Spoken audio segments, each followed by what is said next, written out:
wearing, diamond ring wearing, kiss stealing, wheeling dealing, limousine riding, jet flying, son of a gun, and I'm having a hard time holding these alligators. You're talking to the Rolex wearing, diamond ring wearing, kiss stealing, wheeling dealing, limo jet flying. We Rick flaring on it, flaring on it. We Rick flaring on it. You talking to the Rolex wearing, diamond ring wearing, kiss stealing, wheeling dealing, limo jet flying. We Rick flaring on it, flaring on it. Check, we Rick flaring on it, flaring on it. It's apparent these girls staring. I'm Rick flaring, gold across my chest. I'm fresh to death, I'm Paul Bearing, not at all scary. When I open like Betty Wops and find to these circles that's going in like a carry shot.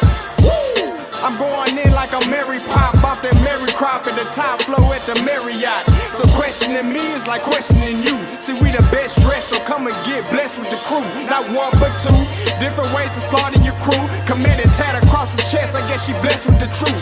People want to see them checks, representation of proof. Living through my elders, trying to resonate to the youth. But ain't nothing to get my flash on. Longevity is heavily embedded in my melanin. Layman terms, I last long. My grind repetitive, I'm smoother than real silk. Lyrical cash cow who can't cry over spilled milk. We in here. You're talking to the Rolex wearing, diamond ring wearing, kiss stealing, wheeling dealing, limo jet flying. We Rick flaring on it, flaring on it. We Rick flaring on it, flaring on it. You talking to the Rolex wearing, diamond ring wearing, kiss stealing, wheeling dealing, limo jet flying. We Rick flaring on it, flaring on it.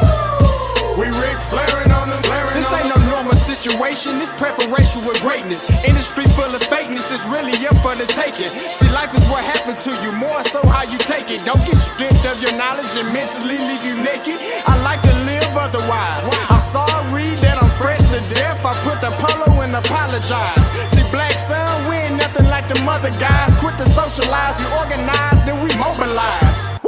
Off the deep end like a scuba diver. And no confusion, just keep it pushing like Uber drivers. Woo! Business fresh just like a supervisor in a Gucci visor. Can't find a smoother rhymer. You're talking to the Rolex wearing, diamond ring wearing, kiss stealing, wheeling dealing, limo jet flying. We Rick flaring on it, flaring on it. We Rick flaring on it. You talking to the Rolex wearing, diamond ring wearing, kiss stealing, wheeling dealing, limo jet flying. We Rick flaring on it, flaring on it. We Rick flaring on it, flaring on it. Yeah, DQ baby. Shout out that boy Nigga for that fire track. Hey, Black Sun, sun up. What's up, Vinny Vegas? What in Vegas? Yeah. Shout out Pharaoh's Kids, D-Phase, yeah, Bubba C, yeah, Rick flaring on him, Rick flaring on him, Rick flaring on him, Rick flaring, sun up, baby.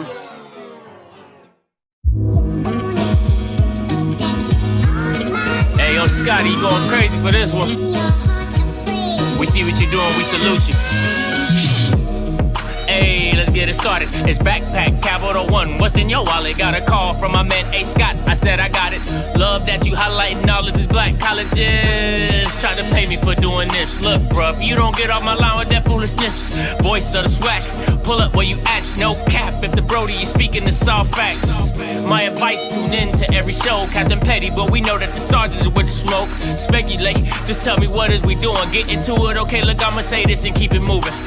My boy Scotty, man, he off of the leash. Black grad, paying college, I'm glad that he called me. Walk it, cause we all been taught that talk is cheap. Even primetime knows Scott for the HBCU streets.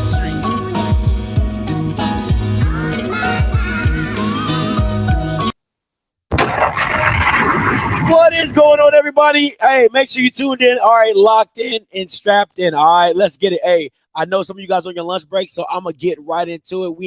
Without further ado, happy Wednesday. Happy hump day. You already know.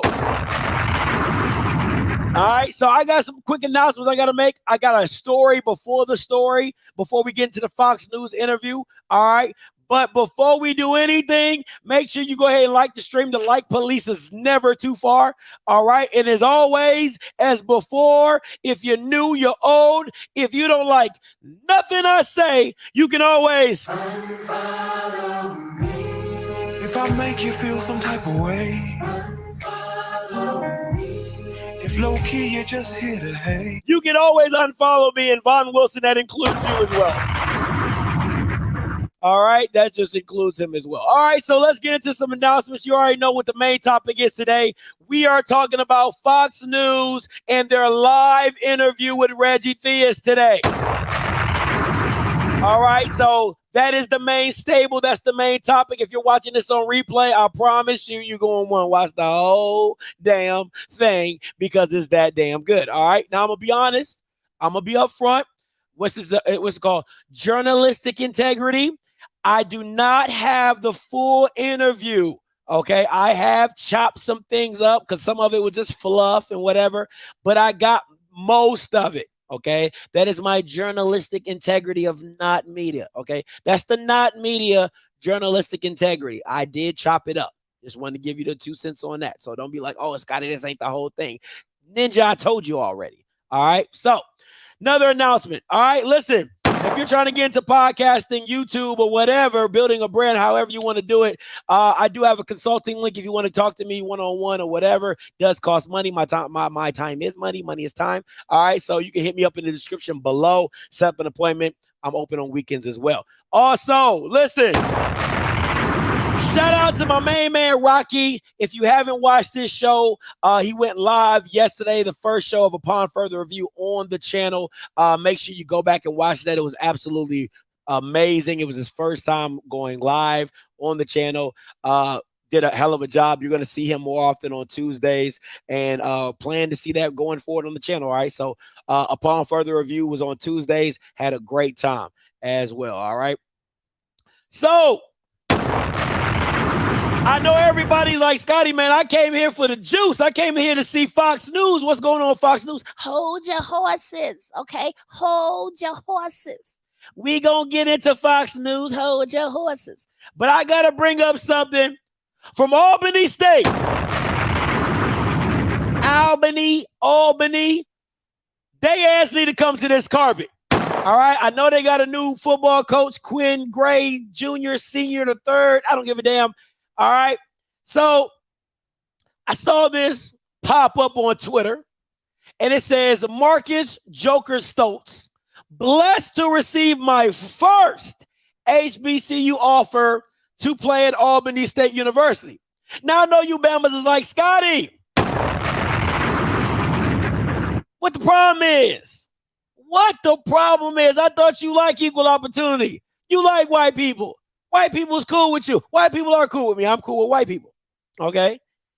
But this one, no. We not this white boy. Okay? Listen, I'm equal opportunity. I am fair as all get out. I'm like, hey, don't be bashing those white people. Y'all don't got to bash them. They ain't got to bash. I'm equal opportunity. All right? That means anybody can be bashed and anybody, but just don't be bashing them because they white. You know what I'm saying? I'm cool with white people. But this white boy, This is the problem that I have with this white boy. Now, sir, Quinn Gray, junior, senior, the third, I don't give a damn. How is your moral compass lower than the University of Florida and my brother, you at HBCU? How do you offer a white boy who said the N-word publicly? That is do you think Florida would have dropped a 4-star quarterback if he would have did it privately in the comfort of in his own home? No, it was a public video. The Bama got busted for saying the N-word, and here you come trying to offer him? Nah. If Art Browns can't be a head coach, this Bama can't be a quarterback. I'm standing on that. If Art Browse can't get a chance and he wasn't even found guilty, how this white boy gonna get a chance? And he was found guilty on his own social media. Nah. At an HBCU, you gonna let this white boy who said the N-word, how can anybody look at him seriously? If I was at Albany State and that white boy walked in, I'm like, oh, you think shit sweet, huh? You think shit sweet, huh? Listen, DUI, you want to give him a second chance? I ain't got a problem with it. He stole some. You want to give him a second chance? I ain't got a problem with it. You know what I'm saying? He got in the fight at Florida. You want to give him a second chance? I ain't got a problem with it. You know what I'm saying? He punched his senior year teacher. You want to give him a second chance? I ain't got a problem with it. The N-word, and you bring him to an HBCU? I got a problem with it. I got a problem with it. I got a problem with it. But that's just my 2 cents. That's just my little 2 cents. I saw that. I wanted to bring it up. Mr. Campbell, shout out. He sent me the article. I said, no, that's a no bueno. That is a no bueno for me. Okay. That is a no bueno for me. All right. But let's get into this Fox News. Let's get into this Fox News. And let me tell you one thing. This is what happens when you allow Fox News to do interviews. They are completely and utterly trash. Now, it's entertaining because you're like, wow, you really let that Bama say that. Wow, you really let him come on and say that. It's entertainment. Oh, it's entertainment. And that's what Fox News is for. They're for entertainment, right? But if you want to get down to the nitty gritty, absolutely trash. Absolutely trash interview. And I'm going to play the interview, right? I'm going to play as much as I didn't clip it all. I clipped most of it, but I ain't clip it all. So I'm going to play it, all right? Warning, the views of Fox News are not the views of Off Script. Okay, I just want to give that disclaimer. The video that you're about to see is from Fox News, and it's not the ideology of Off Script and the Off Script Media Group. Okay? Oh, my beautiful wife, Key. So here we go.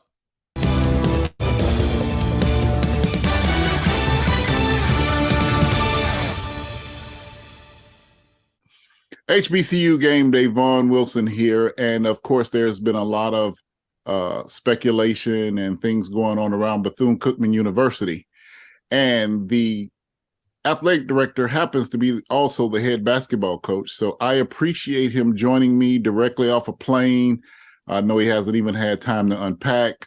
Coach Reggie Theus, thanks for joining us here today on HBCU Game Day. Well, you know, we have a tremendous system, and we have a committee. You know, there's about 5 or 6 people on the committee. We've identified through resumes, which you got over 100 resumes when the job first came open. Through the resumes and through contacts, I created a short list, and then I created a secondary list. And Ed was one of those short list people.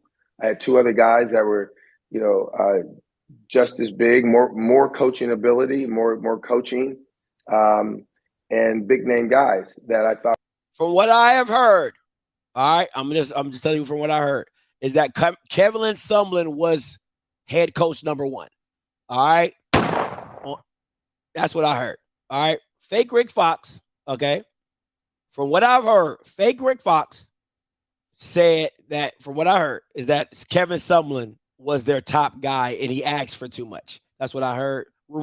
That's rumor report. Rumor on the street. Word on the street. That's word on the street. All right. Word on the street. Moving forward.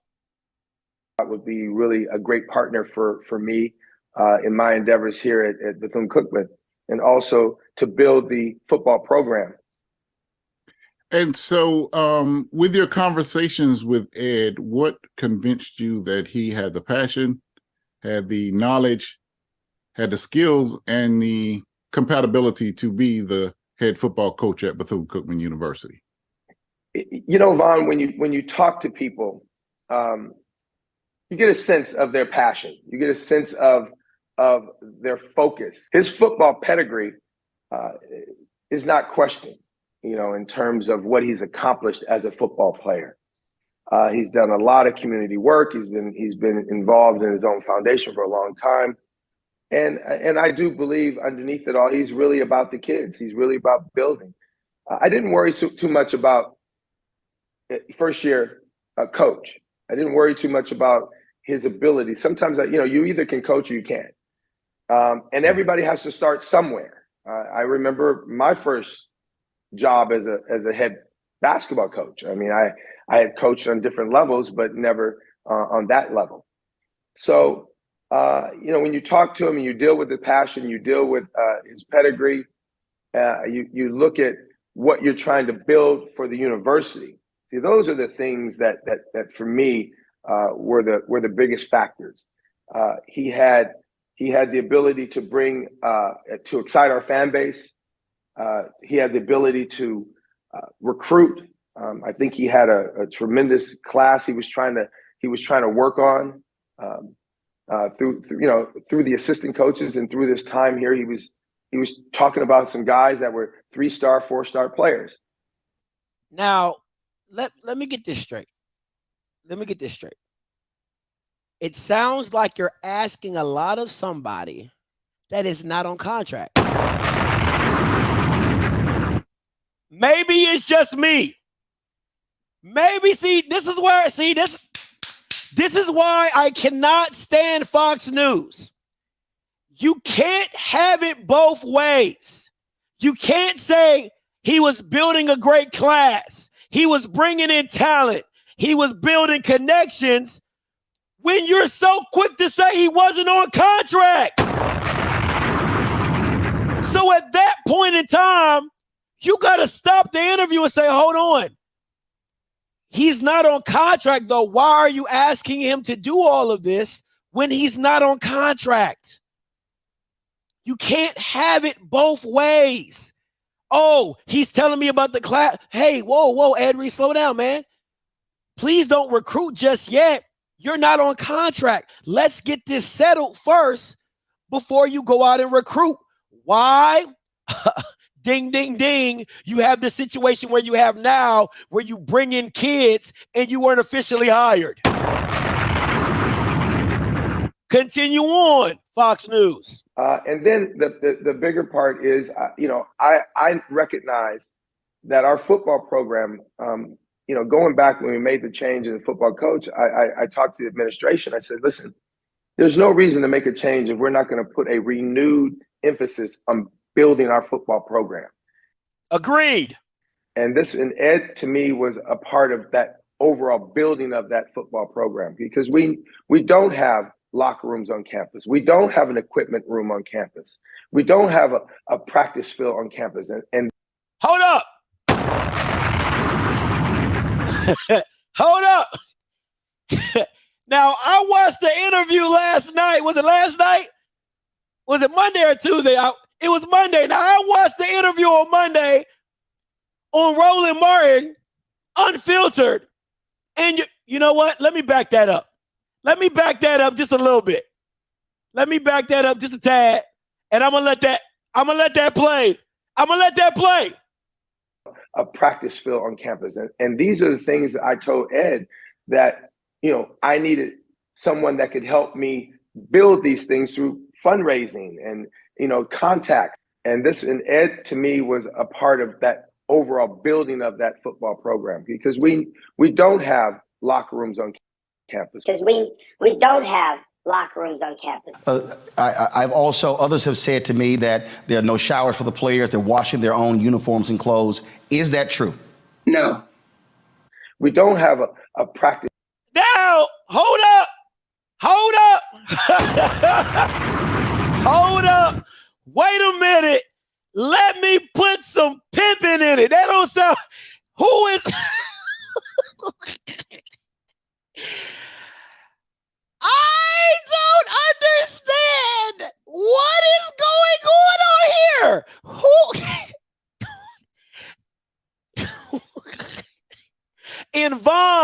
And Vaughn just looking like this.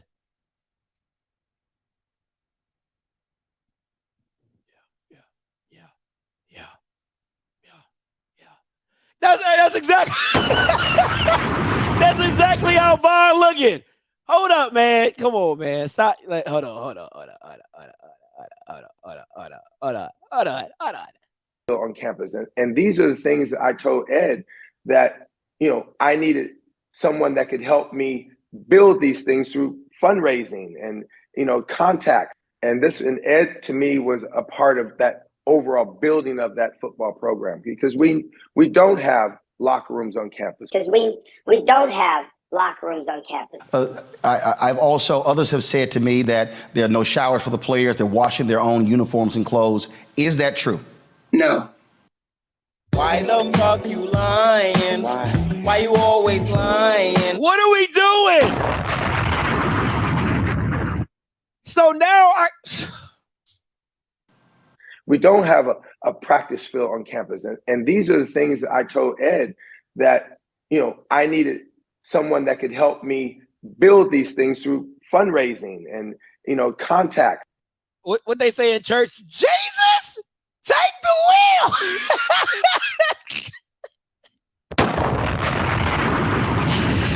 Listen, if I was a Bethune-Cookman alum and they the Methodist, Christian, Baptist, Pentecostal, if I was a Bethune-Cookman alum, all I'll be saying is, Jesus, take the wheel. God help us. Because he's the only person that can say, it's the only person that can say what's going on in Bethune. Don't nobody know nothing. Don't nobody know nothing. Oh, yeah, we got, no lies. Oh, no, we ain't got no field. We ain't got no locker rooms. We ain't got no shop. We ain't got equipment. We ain't got nothing. We ain't got nothing. Lord Jesus, take the wheel. God almighty. Well, Coach, now we move a little fast forward. See, now this is my issue with Vaughn. He doesn't even challenge it. That's my issue with this Fox News rhetoric. He doesn't come back and say, Coach Reggie Theus, your president was on last night on Roland Martin and said you didn't have these issues. So what is it? Is it that you don't have locker rooms? Do you have showers? Are they personal showers? Like, I get it that you want to be buddy with everything, but he doesn't even do a follow-up question. He just goes on, he just lets him spew his rhetoric and go right along. Well, moving forward, no, ain't no moving forward. It's no follow-up questions. Listen, I'm not telling you nothing I don't see. I'm not out here making shit up out of thin air. When you push when you are a mouthpiece for a conference and all they want, that's how you get to everything. When you question the status quo, when you're an agitator, you say that don't make sense. That's when you get blowback, and that's when you don't become media. Okay? Moving forward. Hey, Reggie, take your ass to Roland Martin Unfiltered and answer them questions. Until when these videos came out, and the first question that came to my mind was he aware of, you just said he was aware of the facilities and that sort of thing. So had he seen those facilities? It's very difficult for me to talk about this because I have to keep my athletic director hat on. And you shouldn't have that hat, fake Rick Fox. You shouldn't have that. You've never been an AD. You've never been an AD, and you get to Bethune-Cookman. The only reason is you wanted to get paid $500,000. The AD, the basketball position, didn't do that alone, so they gave you 2 checks. That's word on the street for your Rick Fox ass. So you never been an AD before. So what you talking about? Put an AD hat on. Shut the hell up. Because, if I take the athletic director hat off, we're going to have a different conversation. But Ed was completely aware of our situation here at Bethune-Cookman. Ed came in kind of unbeknownst to anyone. I showed him around along with my staff, showed him every. Guys, listen, I need y'all to really figure, I know you guys be like, Scotty, you always look for But think about this, right? He says Ed Reed came in unbeknownst to everyone. Well, how is that true when you already had the conversation that he said he was building a class? How is the man going to recruit at the house? Is he going to recruit from Baltimore? Is he going to recruit from his house? That doesn't make any sense. You already said earlier in the clip, oh, he said he's building a class. He's bringing in 3 to 4 star players. But then you go on also and say, oh, unbeknownst to anyone, Ed Reed comes in. Huh? What? That doesn't make any sense. Completely aware of our situation here at Bethune Cookman. Ed came in kind of unbeknownst to anyone.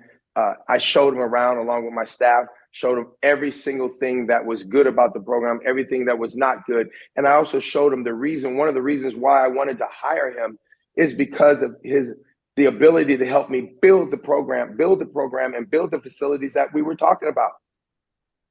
So there was no excuse for him to act like he was shocked because he knew exactly what was going on here. Now listen, I gotta keep a spade a spade. That's he said, she said type stuff. I don't know. I'm not gonna lie to you. I'm leaning a little bit towards Ed Reed because I think he's just so much of I don't think Ed Reed knows how to lie. He is just so in your face. Ha, ha, ha, ha. Like he's so in your face. I don't even think he understands how to lie. I don't think he's emotionally, once he's pissed off, I don't even think he's emotionally capable of creating a lie that quickly to be like, oh, I don't believe that. But it is. If he says he did it, we got to take his word for it. He's been lying the rest of this interview, but I'm going to take his word for it on that part. So, okay, continue on. And you know, he came into his office. His office was clean. It just wasn't clean to his specifications. Now, when he said something about the office, well, he didn't work here. He hadn't signed his contract.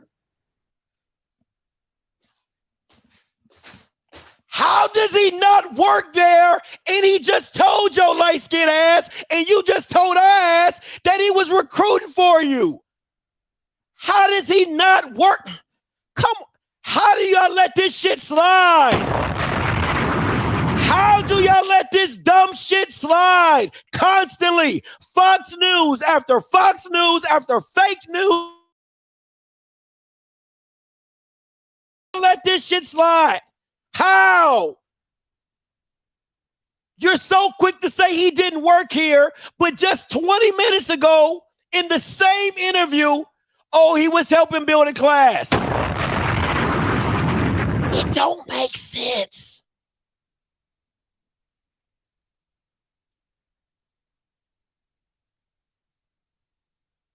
So I hadn't. And you know, he came into his office. His office was clean. It just wasn't clean to his specifications. Now, when he said something about the office, well, he didn't work here. He hadn't signed his contract. So I hadn't done any, you know, major cleanup job because the coaches had just left the building, you know, not long ago. So there's so much of what he's talked about that comes from.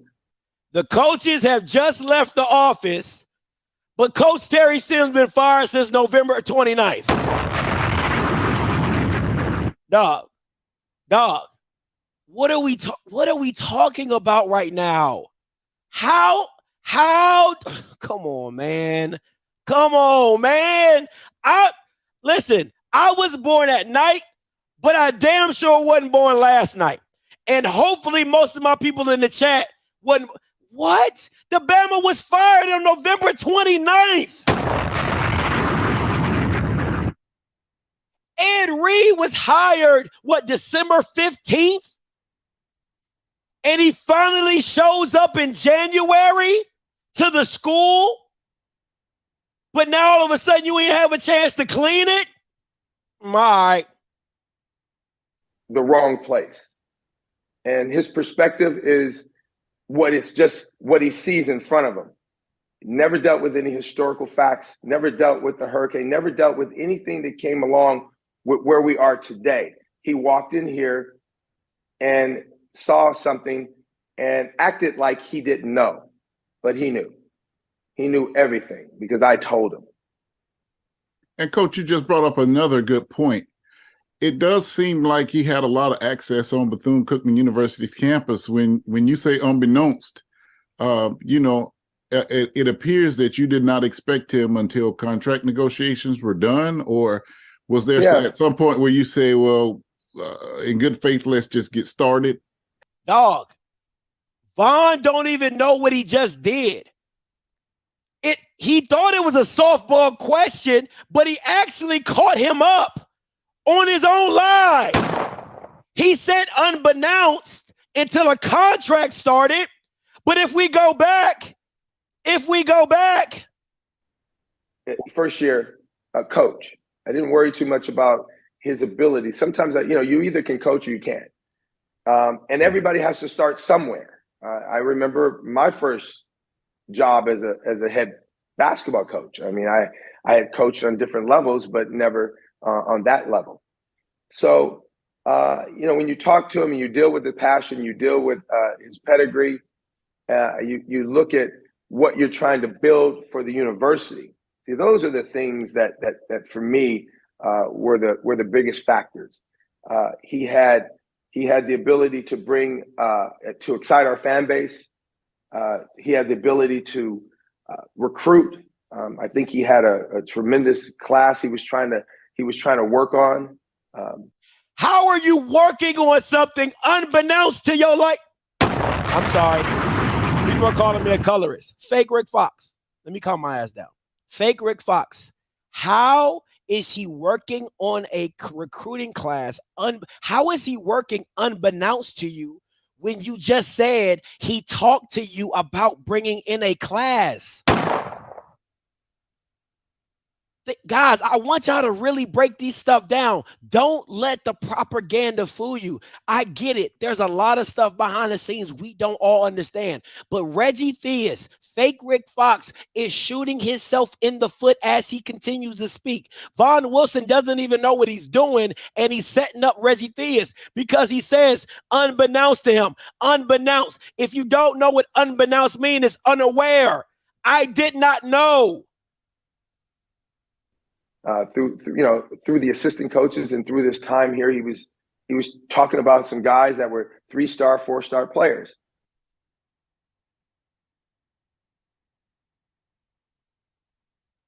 He walked in here and saw something and acted like he didn't know, but he knew. He knew everything because I told him. And Coach, you just brought up another good point. It does seem like he had a lot of access on Bethune Cookman University's campus. When you say unbeknownst, first of all, you should get fired off of that. How does he have so much access? How does he have so much access?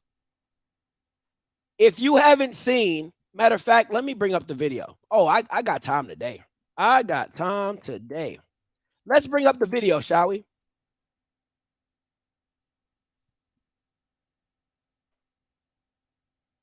Let me see if I can find it real quick.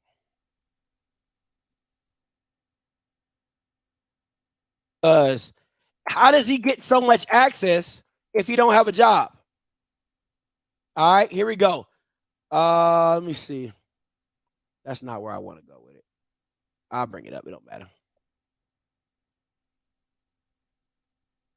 Now, I want to show y'all something. And I know most of you guys have probably already seen it already. But this is Ed Reed showing off the facilities, right? Now, unbeknownst to him, remember what he said. Unbeknownst to him, how in the hell does he have keys?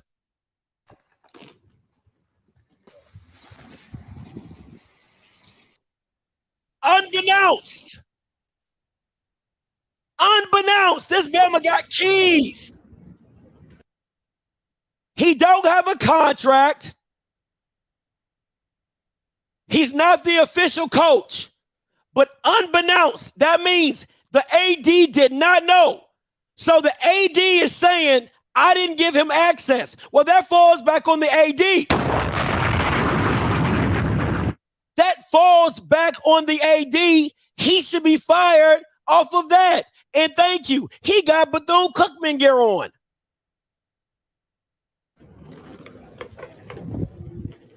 Welcome.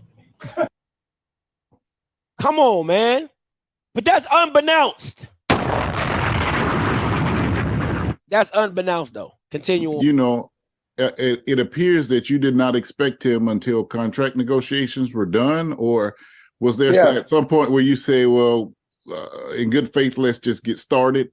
So through them, as he got closer to doing the contract, I assumed he was coming here just to check things out and you know, make him some inquiries and different things and go back home. But he decided to stay. Dog, shut the hell up, bro. Shut the hell up.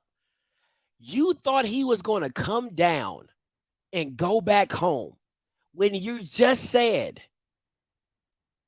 he talked to you about building a class. How in the hell was he going to build a football team and get class recruiting at the house?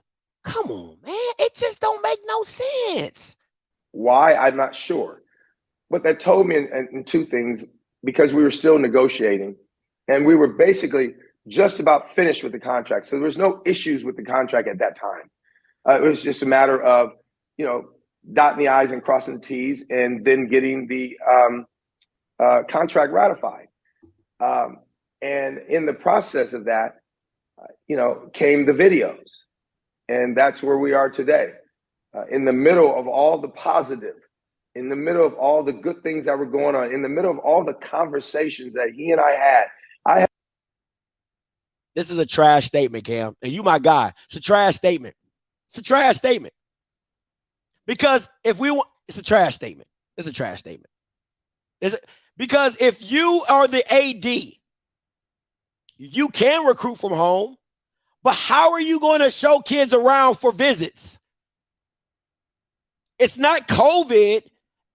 Even Dion did FaceTimes and he did FaceTimes and stuff like that. But how are you going to show kids around? How are you going to give kids unofficial visits if you're not there? Mind you, he don't have a staff. He don't have everything going. Come on, man. Come on, bro. Come on now. That's a statement. You know, man-to-man conversations with him, pro-to-pro conversations with him, take off the AD hat and talk to him as a former professional athlete and let him know where we are with our community and where we are with the university. So there's just no reason for Ed to take on the posture that he did. And when you talk to Ed the day before and we were all out picking up trash and you know, doing a trash cleanup, a trash pickup on campus, which, by the way, is not something new. I mean, it may be something that we haven't done here at Bethune Cookman, but that means it's new.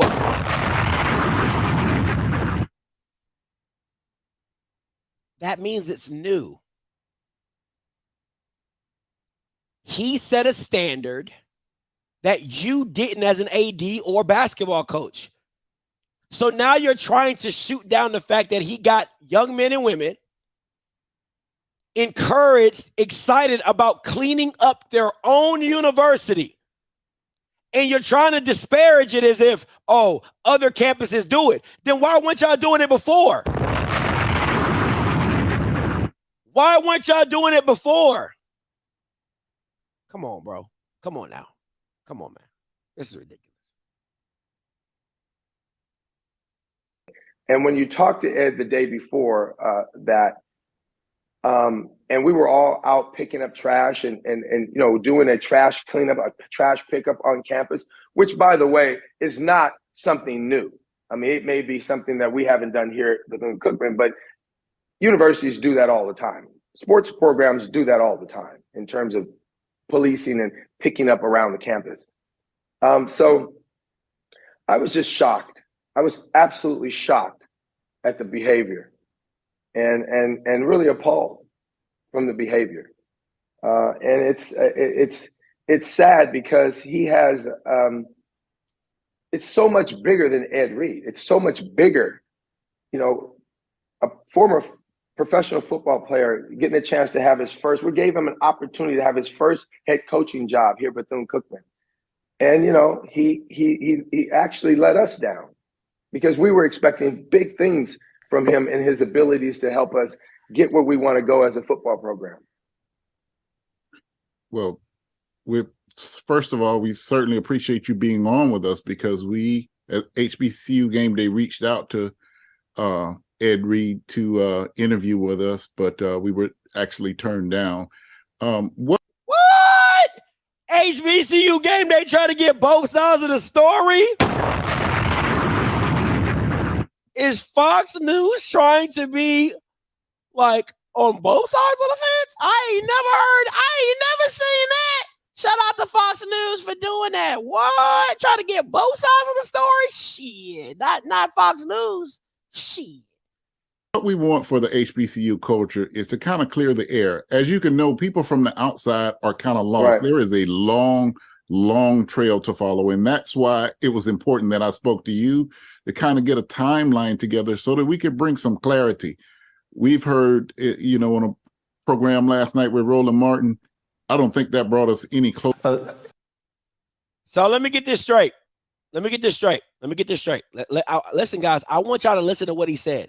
He said, let me get where we want to go as a football culture is to kind of clear the air. As you can know, people from the outside are kind of lost. Right. There is a long trail to follow. And that's why it was important that I spoke to you to kind of get a timeline together so that we could bring some clarity. We've heard, you know, on a program last night with Roland Martin. So you watched the Roland Martin and didn't ask him anything about what the president said. Vaughn, listen, bro. Listen, Vaughn. You look like a good brother. You look like a stand-up guy. But I don't think this is your lane.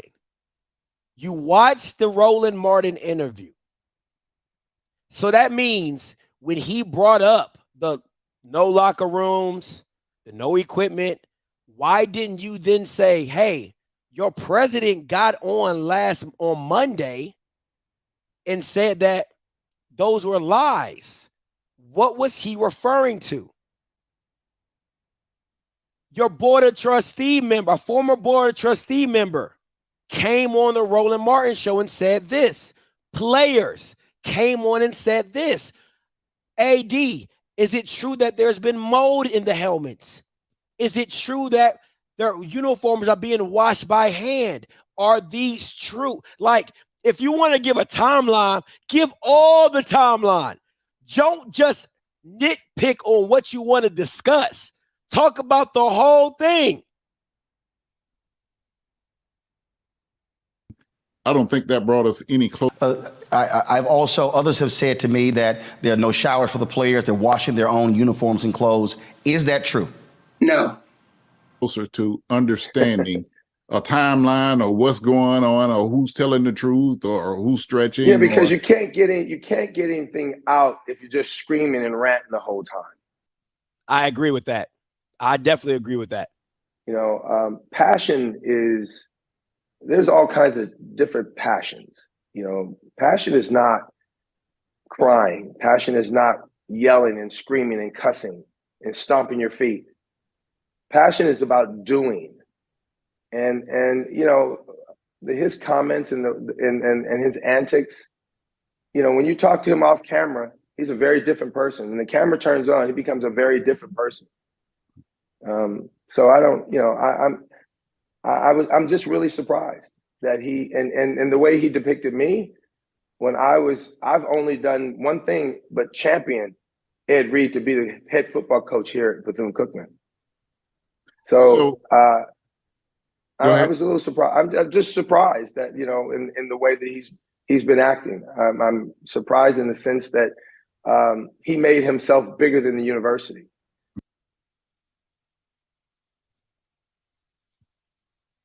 Okay. Let me say this. Okay, because I know I'm gonna get a lot of I'm gonna get a lot of pushback. If you're going to somebody to have you help rebuild your university, kind of think he's bigger than your university. Now, is the opportunity is the only reason he has the opportunity because of your university? Absolutely.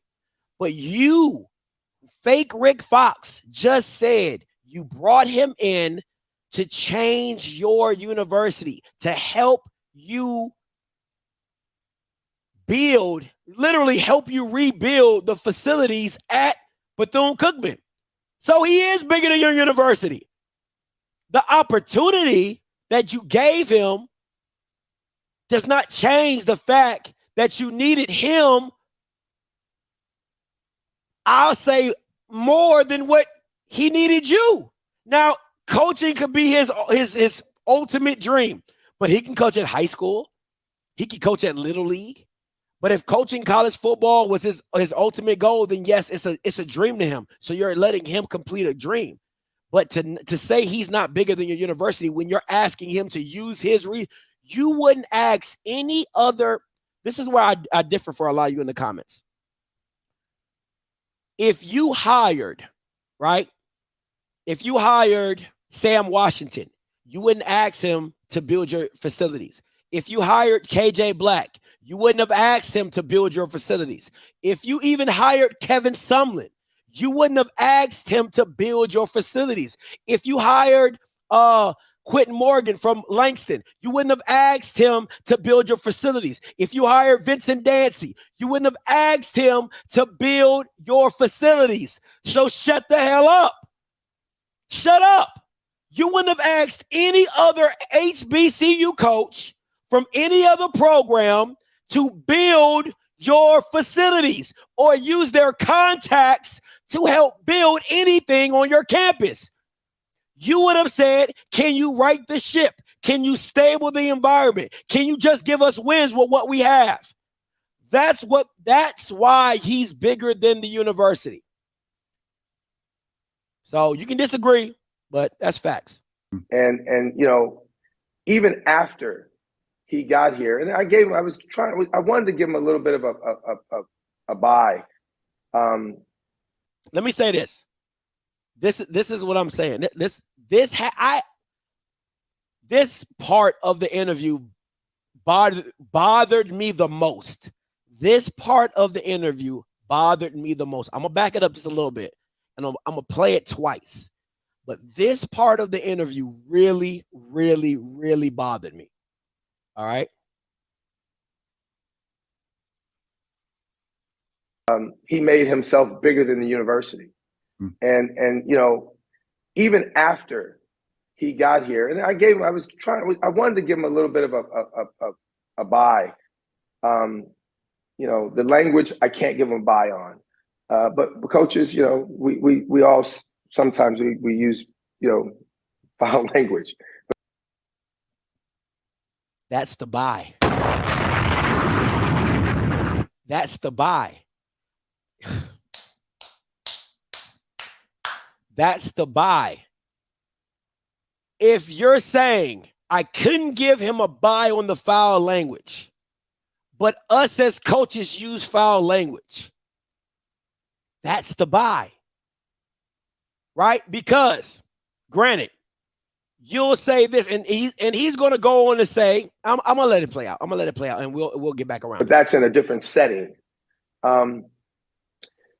He got here, and I wanted to give him a little bit of a buy. You know, the language I can't give him a buy on. But coaches, you know, we all sometimes we use, you know, foul language, but that's in a different setting.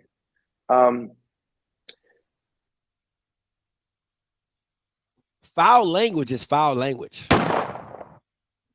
You guys can get mad all you want. You guys can get mad all you want and disagree with me and everything. Foul language is foul language. If a school wanted to get rid of you because of that, if you cuss directly at a kid coaching basketball, he can take that any way he can and run with it, unintentionally or intentionally, right? So if Reggie Theus is cussing, if Reggie Theus is at a Christian school, which Bethune says it is, he should not be cussing at the kids. Is that fair or not fair? Somebody, if you are at a Christian university and you all do not approve of the language, that means the coach should not be allowed to cuss at players because it's all considered unprofessional. It's all considered unprofessional. You can't dictate because, oh, he's coaching players that he's allowed to cuss. That's not how that works. If that is an institutional, if that's an institutional, I don't want to say bylaw, but kind of like an unwritten rule, right? Because think about it like this. Drake Lawrence got on Roland Martin and was like, the music and all this, that, and the third. Oh, he was playing music in the background. That was this and that was that. That had foul language. Drake Lawrence said that. The president said that. The president said that on Roland Martin. Go back and watch it. He said, I disapproved of the message and the fact that he was playing that type of music in the background. Go back and listen to it. He said it played a part in the firing of Ed Reed. So I then bring it full circle to also say, if Reggie Theus is cussing at kids at basketball, how is that any different than Ed Reed playing music in the background? How is it any different? The cuss words don't change. If I say fuck if I say shit in a rap song and I say shit in public, the words don't change. The words don't change. So I'm confused about how at Bethune Cookman that playing music is unprofessional with cuss words, but cussing at kids is not unprofessional. Cussing at administrators at your job is unprofessional, but cussing at kids is professional. Somebody make that make sense. Somebody make that make sense. You cannot continue to pick and choose what was going on. You can't do that. You can't. Drake Lawrence was talking about background music while he was on live television lying. He said the background music was inappropriate because it had cussing in it. And that's not a good look for Bethune Cookman. Granted, that's true. That's facts. I'm not saying that's wrong. I'm just saying if you're calling that unprofessional, if I walk into a Reggie Theus practice and he is cussing at kids, is that not unprofessional? Is that not putting a bad light on Bethune? Just because I don't put it on social media does not mean it does not happen or it is not happening. That's all I'm saying. Come on, man. It doesn't make sense, man. It just doesn't make sense. I'm sorry. Because he didn't understand the history of the university before he got here. He didn't understand where the university came from going back even five years, not let alone 20, 30 years.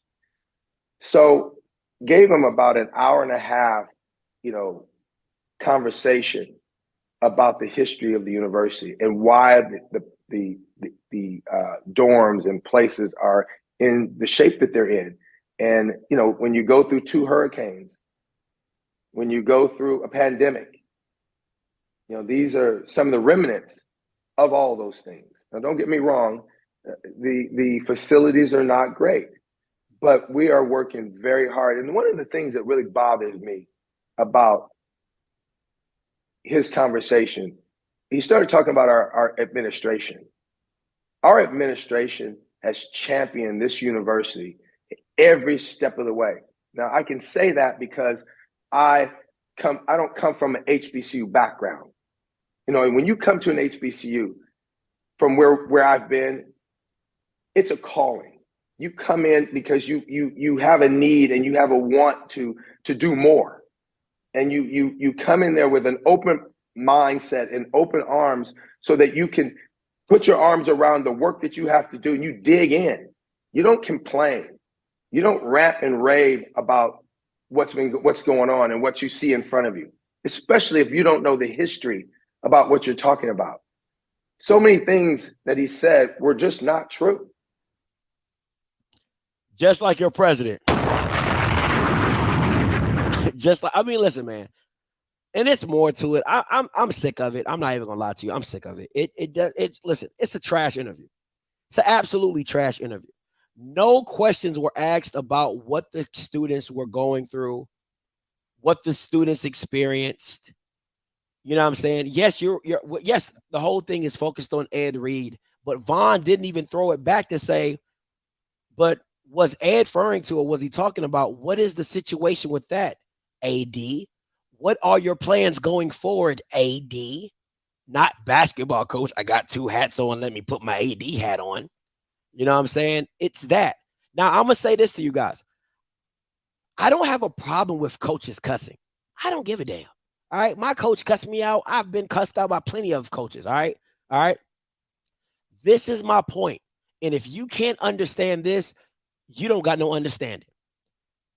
If the top guy, if the president says that is unbecoming or unprofessional because there was rap music that had cursing in it being played live, talking about our institution, that means he is focused on the cuss words, right? But on the same flip side, you're allowed to, one, have rap stars or rap artists come to your homecoming and cuss. That's number one. Number two, you're allowing coaches to cuss at their players. That's number three. And you're supposed to be a Christian-based or Methodist-based university. I'm not understanding that. I'm not also understanding how you can say unbeknownst, using big words like it makes you right. It doesn't make you right. How can you say unbeknownst to you when you just said the kid, Ed Reed was talking to you about a class that he was recruiting, that he was helping get you facilities? How am I going to help you get facilities if I'm not on campus looking at what you need the facilities? How am I going to get you facilities or talk about being instrumental for change if I'm not there bringing people on campus to show them what I need done? Like this video, right? Just like this video. What is Ed Reed doing? White people. You know what white people look like? Look like contractors. Look at the back of this man's shirt. Above code contracting. Now, how could Ed Reed do that from his house? How could Ed Reed have brought in contractors to show them a building from home? How? Somebody explain that to me. But it was unbeknownst to you. Rocky, coming to you. Call lines are open. Rocky, coming to you. Hey man, Scotty, this is crazy, bro. Like you brought out the very point I was making early when you said, how is he not working for you when he got all the damn keys? He looked like the damn janitor when he was trying to open up that damn building.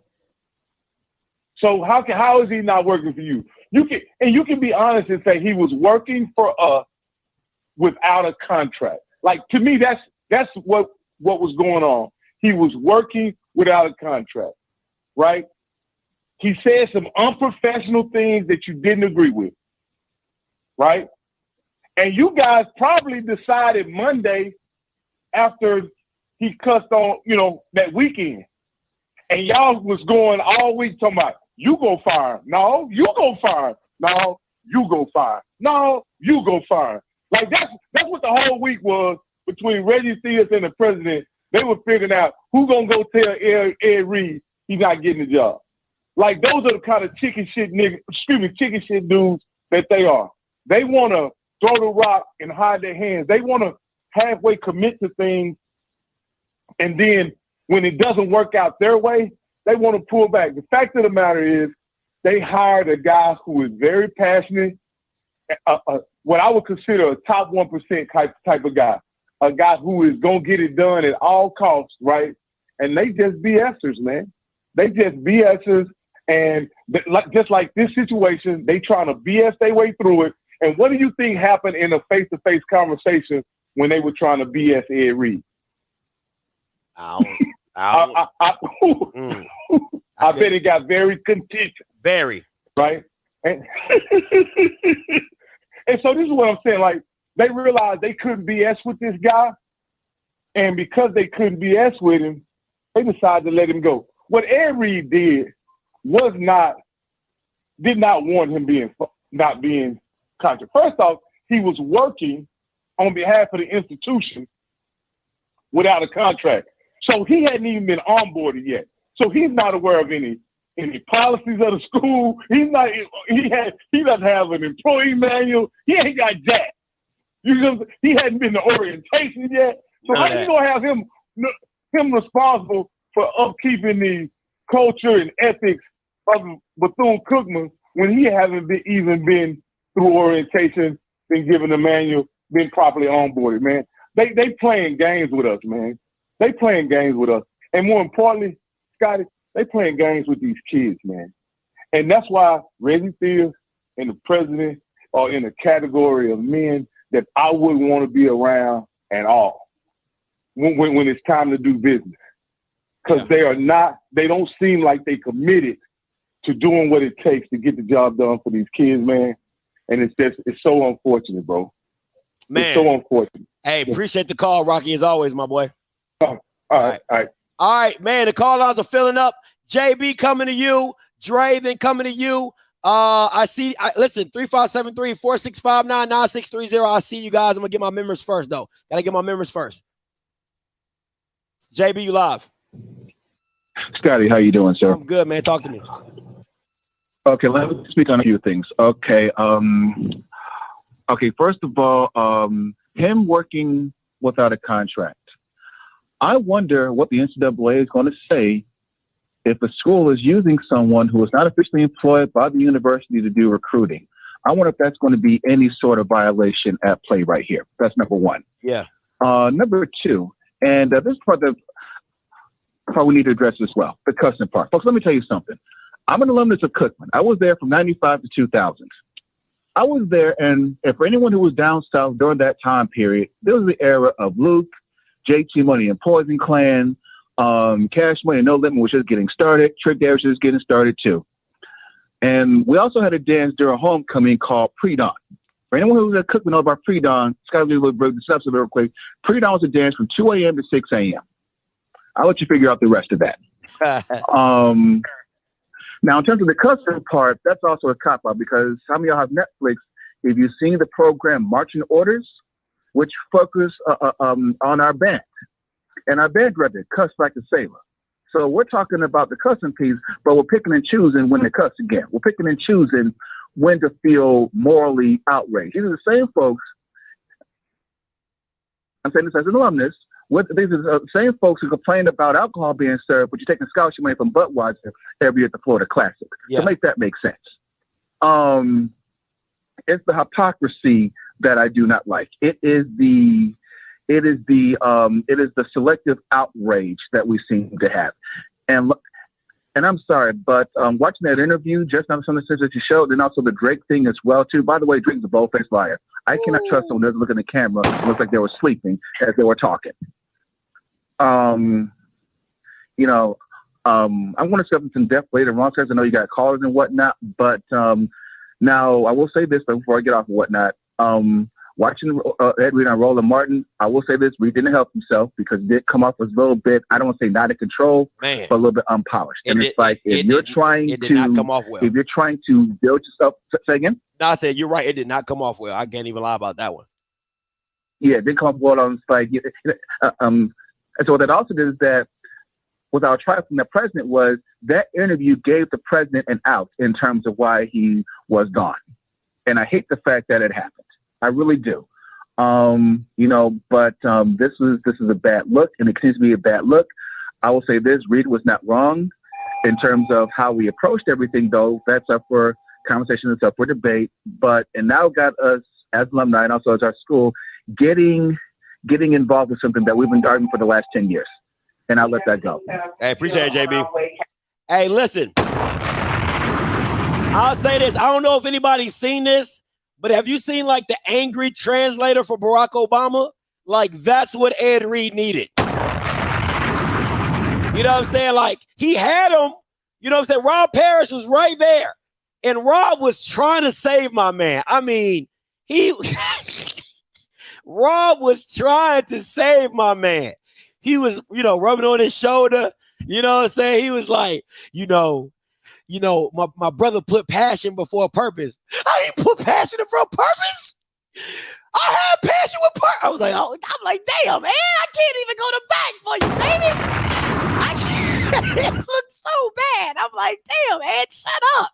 You know what I'm saying? You be like, it's like the dude, he'd be like, hey, man, yeah, man, you only gave me $50. No, man, he gave us 100. Nigga, shut up. Nah, you only gave us 50. No, you don't remember? He gave us the other 50. Nigga, shut up. Like, that's what I felt watching Ed. I'm like, help me. Help me. Like, nigga, like, I was like, shut up, bro. Stop talking. You know what I'm saying? Oh man, you know what I'm saying? I'm fighting for my fucking life. Oh man, I was like, Jesus, man. I'm like, shut up. Yeah, you know what I'm saying? Help me, help you. Help me, help you. Rob all polished, you know what I'm saying? Roland, yeah, like my brother Ed was saying, it was Ku Klux Klan members hanging from trees. I'm like, nigga, shut up. Oh man, there was raccoons running around the streets. I'm like, bro, shut up. Like, man, that was funny. I ain't gonna hold you. That was funny. I couldn't help. That was good TV. I couldn't even help. That was some good TV. Bro, me and Keith sitting there like, if you thought you was getting the job back, you definitely not getting the job back now. Huh. All right, 0284 Dre coming to you. Hey, what's up, Dre? Man, BCU, I feel for the students. I feel for the alumni. But they need a clean sweep amongst the administration. They need a clean sweep. They need a clean sweep. Your president, Reggie Theus needs to take that AD hat and give that to somebody else. Facts. Because he can't do both. Anybody will tell you an AD is a full-time job in itself. It's a full-time job. I have friends who are ADs. It's a full-time job. You can't do both. And they might be the only. I don't think D2s have people doing both. Not really. They need a clean sweep amongst everybody. Now, I don't know how that goes with them being a private institution, but they need a clean sweep. It's just bad. Like, I don't know what coach of worth anything is going to take this, because you're right. They're not going to have the resources and the connections to do what Ed could do, and they're not going to ask him to do that. Facts. They just not. If they hired you, they're not going to ask you, hey, man, Mr. Campbell, get him to sponsor this. Nah, they're going to be like, hey, I need you to win football games. And also, I do believe they need to talk to the old Bethune Cookman coach. Because if he dealt with this, the question got to be, how come you ain't say nothing? Like he was there, what, 7 years? Listen. Nah. I think 7 or 8. I agree, you gotta, Dre. nah. I agree, Dre. I agree. Like, you dealt with this all this time? Nah, like, somebody needs to call him to the carpet and ask some questions because somebody's lying. So the one thing we know is Ed had video. No matter how you think of him saying it, the video is the video. So, like I said, I still feel bad for the kids because the kids suck. But they need a clean sweep amongst the whole administration. Bring Shaq's mom in to be the president. But she an alum anyway. So let her run it. That'd be nice. And take the interim off of her. And take the interim off of her. Yeah, let her run it. Better believe that ain't gonna happen on her watch. Not while her son's still living and got access to everything. But like I said, they just need a clean. You know, sometimes you just gotta sweep. Like, you know, you think about it when Papa John said that whole situation, they wiped out everybody, brought a new CEO in, and you know, stuff like that. They need a whole new administration from top down. That's facts, Dre. Hey, man, I appreciate the call, man. Appreciate it. All right, man.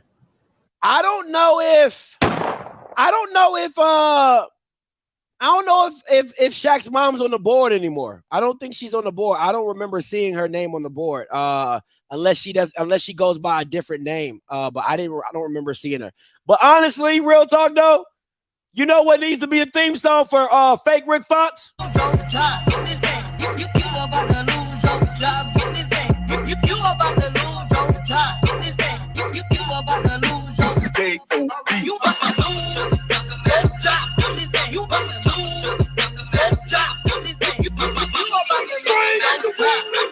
Oh, come on. You about to lose your job, my boy. You about to lose your job. All right, listen. If you don't know, hey, me and Key are trying to make a trip down to Daytona as soon as we can. We're not trying to wait for the Roland Martin thing. If you can donate anything, 5, 10, 20, 100, 200, you know what I'm saying? Some of y'all big ballers in here, I already know what it is. Cash App is Off Script TV, okay? Off Script TV. We're trying to get down there at least by either Sunday night, maybe Monday morning. We're trying to make a trip down to Daytona. All right. I know I shouldn't be announcing it because I'm trying to stay low key because I don't want nobody to kick me off campus. You know what I'm saying? So it's not hard to see a 6'1" dude with dreads with glasses. You know what I'm saying? So if you can donate anything to the trip, we'll really appreciate it. I know Monty sent a great donation. He sent $500. I know Rocky sent some money as well. So anything will help us to get down there and get back. We really appreciate it, but we're definitely trying to make those moves. Definitely do a vlog. Definitely interview some kids and some students down there. I'm already setting up some connections to get some interviews and go into players' rooms and things like that. So if you could help or anything, we would greatly appreciate it. The Cash App is Off Script TV, $ Off Script TV, Off Script TV. All right, cool. He said that's Florida. You blend right on in. I appreciate that. 4659 coming to you. Hey, caller, you. Hey, what's up, Scott? How you doing? What's goody, man? Talk to me.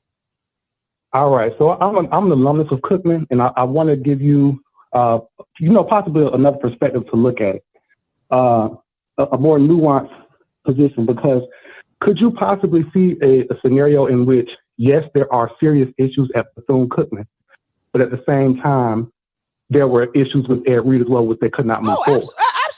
Absolutely. Okay. So what I'm trying to get you all to understand is that Ed Reed was a ghetto church shiesty. He speaks in a way that more of us can relate to, but he was ultimately doing the same thing. It's basically pimping the problems that we have to create a narrative that supports him. That unpolished behavior that you saw on Roland Martin, Bethune Cookman saw much more than just that. They saw much more than just even the rant that we all think it is. By the time Ed Reed did that, he already knew he wasn't getting the job. So now, instead of being embarrassed because he didn't get hired, everybody is singing his praises and treating him like he's a victim. There's a reason that one of the greatest safeties who ever played the game coached at UM, but with a position that had no responsibility. There's a reason that the top safety in the game couldn't even coach UM safeties. Well, Cookman did their due diligence and took their time. And their hands are tied behind their back because we already know they do have these issues. But at the same time, they cannot get into a shooting match with Ed Reed and say, well, this is the reason we didn't hire you. And what about this and what about that? They still have to maintain a level of decorum that he is not tied to. So he has all the ability to go out and yell at the school and rage against us. And the school can't talk about what really happened. I disagree. But there were some incidents. I disagree. I'm sorry. Listen, let me kind of. I want to hit all the points. I agree with you about the fact that the school can't shoot back the same way as Ed Reed. They can't. If Reggie Theus came on and did the same thing that Ed Reed did, it would look just as bad on him. I agree with you. The decorum, I agree with you.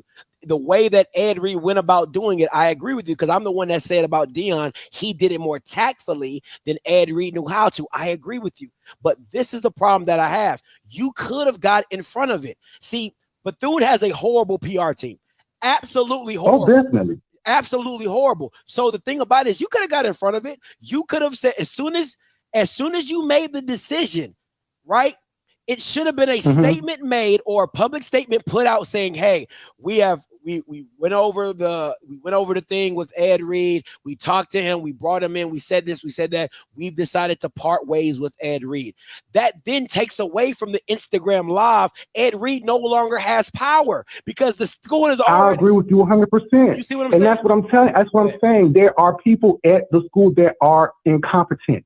The PR incompetent. There are issues, and I don't dispute that. But I think that people have now made Ed Reed synonymous with saving us from our issues the same way that people did that with crime in JSU. And it's not the case. Ed Reed, first of all, some of what was on that raid was a misrepresentation of what's going on the campus. For instance, the building that he said it was hoarded with trash. This building is hoarded with trash. When you and your wife get down to the campus, you'll see exactly what I'm talking about. Okay. That building that he's talking about is across the street from the main campus. It was abandoned for years before we even bought it. So the Cookman just bought the building and never did nothing with it. So that building was never even it's a non-factor. It's a lot more nuance to what's going on than just, oh, they fired him for cussing. Like that's not it.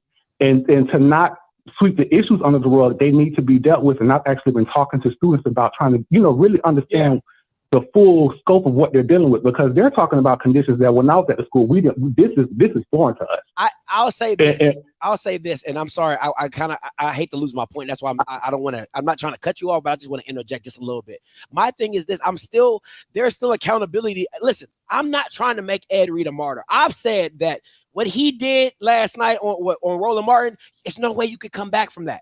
There's no way you could come back for that and say, oh, I want this guy to lead my program. Because I just don't know. I don't know what's going to set you off. I don't know, maybe. But Scotty, what if the school saw him do that before you saw it on Roland Martin? What if the school saw that behavior? What if the school saw that behavior before all this came out, and that's why they didn't move forward? My issue is I do not disagree with you at all that they should have handled this much better. I think that they should not have even mentioned his name until everything was set in stone. I agree with that as well. But at the same time, God works in mysterious ways, because by us doing that, it allowed us to see what we needed to see not to move forward. Because I promise you, had we been in the position where we just signed the contract with this man and we're stuck with him, he was a ticking time bomb. I'm not going to belabor the point. I know you got a whole bunch of callers, but it was more than just the cussing. He didn't just get fired for cussing. That's a simple way to look at it. No. See, stop. See, this is my issue. You can't put that narrative out there and then act like it's not a narrative. That's my issue, right? That's my issue. What narrative? The narrative is that he wasn't fired for cussing. If your president is saying this is a reason it was unprofessional. We couldn't stand for that. That is part of the narrative. But he wasn't just talking about the lies, is what I'm telling you. It wasn't Stop. just the lies.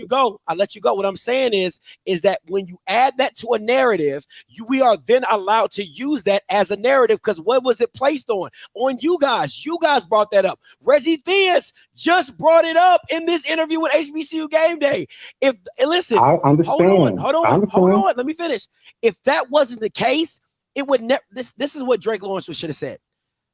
The Instagram Live is not the reason we fired Ed Reed. I know that's what a lot of people think.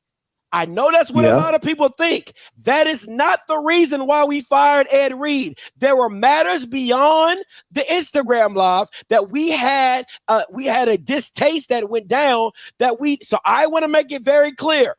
Me, the president of Bethune Cookman, the buck stops with me. The Instagram Live was not the reason why we fired it. You know what? You know what that happens? That narrative gets taken down. But when you have, I agree with you, man. You are 100% correct, Scott. And this is what I will say, and I'm gonna end it here. Okay. You have so many ideas and so many ways to look at things. You have so many ways to positively attack issues. And I think a lot of times that part is what we need to focus more on, rather than just talking about the issues all the time. We got to get more solution oriented. And I'm not saying that just to you. I'm saying that to all alumni of Bethune Cookman. We do more to tear down our own school than anybody.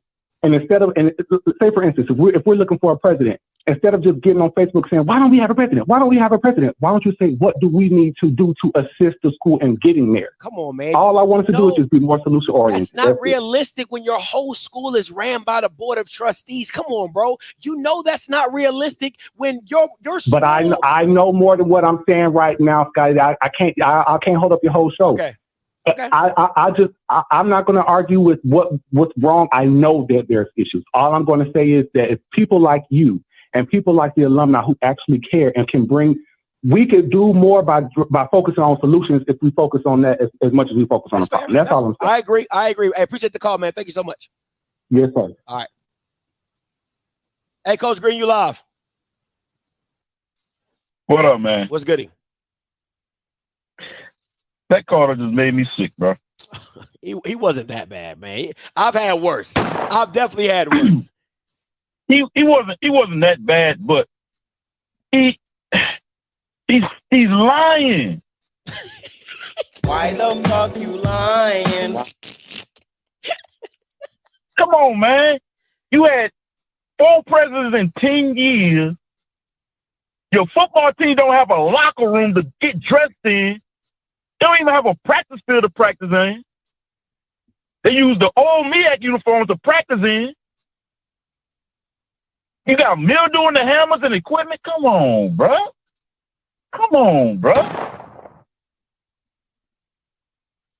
A D1 football program should not operate like that. Even Bayless got a locker room.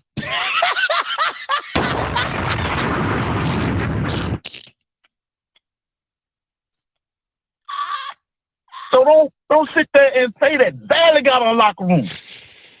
I've been on Valley campus, nice campus.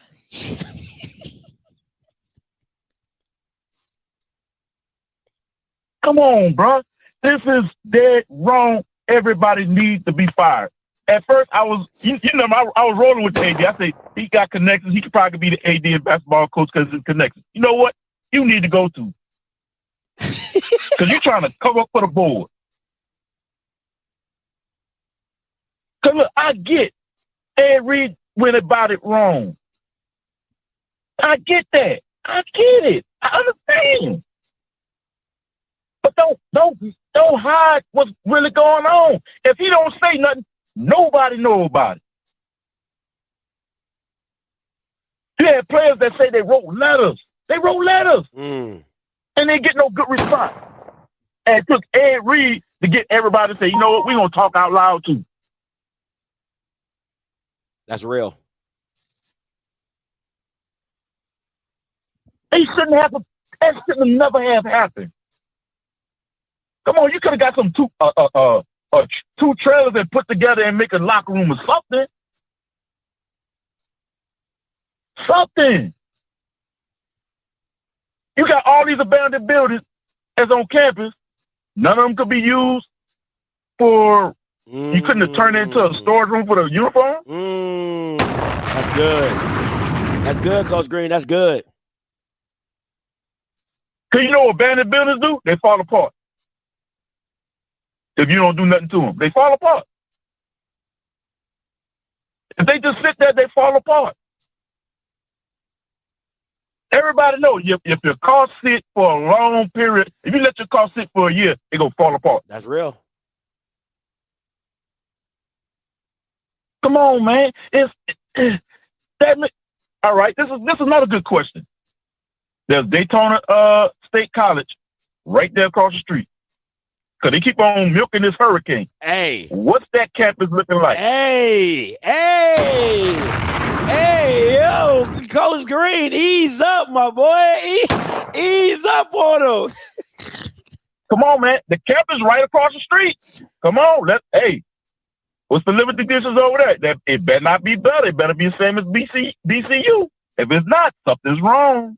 The hurricane skipped over Daytona State. Hey, yo, chill, Coach Green. You doing too much. Everybody, I'm sick of everybody keep on focusing on what Reed did. Y'all need to be looking at this board, that president that went on Roland Martin and just lied because he was talking with his eyes closed. I knew something was wrong when your eyes closed. Something ain't right. You can't talk to me with your eyes closed. I ain't gonna believe you.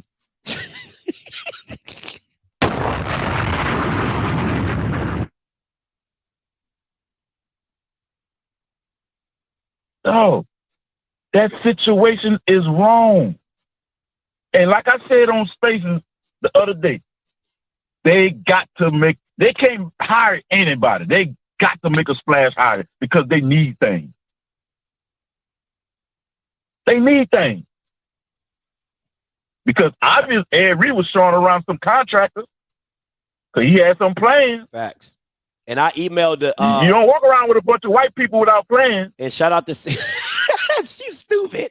Yeah, I shout out to CBW. I asked Key to send them an email to ask about the scope of work that they were doing at Bethune. So hopefully they can tell me. If they can, I understand they're a private entity, but I did have Akila send over an email to Above Contracting, the contractors that you saw in the video, to see what the scope of work they were asked to do by Ed Reed. So hopefully they get back with me so I can tell y'all that. But yeah. And then they talk about the part when Ed Reed said he filmed everything, so when his players didn't want to pick up trash, he got under the trees and started picking up trash. Just to show them that he ain't big enough, he ain't too big to pick up trash.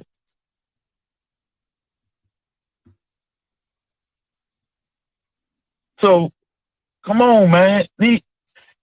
After watching, I have a lot more questions after watching the AD do his interview. And then you had Drake do his interview, and the AD basically made the president look bad because he just basically said, you lied. You just lied. That's what I'm saying. The AD literally just confirmed everything that everybody said on Roland Martin show and made him say you lying again. And I see why you interim. They ain't never gonna take interim off your tag. You interim. That means you don't really run it. The board is telling you what to do.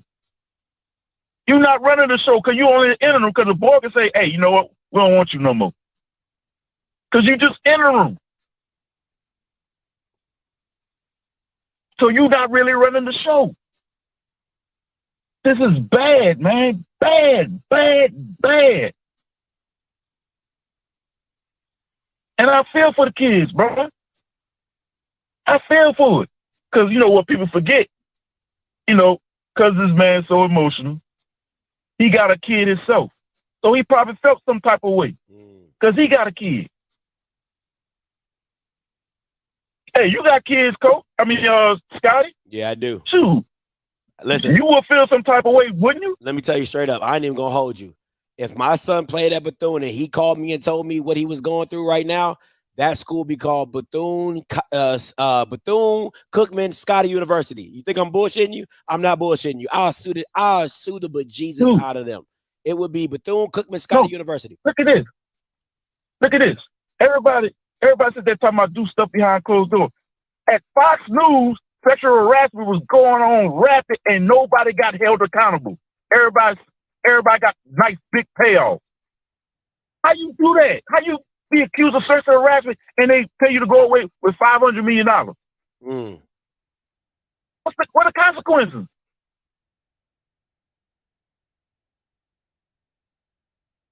There's no consequences going on. Only person that got suffered consequences is Ed Reed. Nobody at that school is suffering consequences. The board or the president. What are the consequences at? So that's all they remind me of. Everybody, they went along with all this junk at Fox News, and everybody just got payoffs. Just to be quiet and don't talk about it. All right, Coach Green, you got to land it. I got a lot more callers on the line. All right, man. All right, bro. Appreciate the call, though, Coach. Hey, listen. Coach Green was here to bring that heat. Hey, listen. All right, listen. Me and I want to make the announcement again. Appreciate all 844 people on you. We're talking about how Fox News, aka HBCU Game Day, aka Fake News Alternative, did an interview with AD Fake Rick Fox, Reggie Theus. All right, listen. Me, my lovely wife, we're trying to make a trip down to Daytona. Anything, this is a last-minute trip, so anything that you can assist and help us with. We've had multiple subscribers send us donations. We appreciate every dollar, 5, 10, 20, 50, 100, 300, 1,000. If you got it, you can spend it. You can give it to me. All right, we are headed down to Daytona this weekend, and anything can help. All right, so people want me live on the ground. I appreciate that. Rocky make the pledge. He said that y'all want me live on the ground. We're going to be live on the ground. We're going to go down there. We're going to talk to kids ourselves. We're going to have a show down there and invite kids to come onto the show and talk about what they're experiencing at Bethune Cookman University. All right. So please, if you can donate, please donate to the Cash App, Offscript TV, $ Offscript TV. Like I said, 5, 10, 20, anything helps. All right. 0395 coming to you. Hey, calling you live.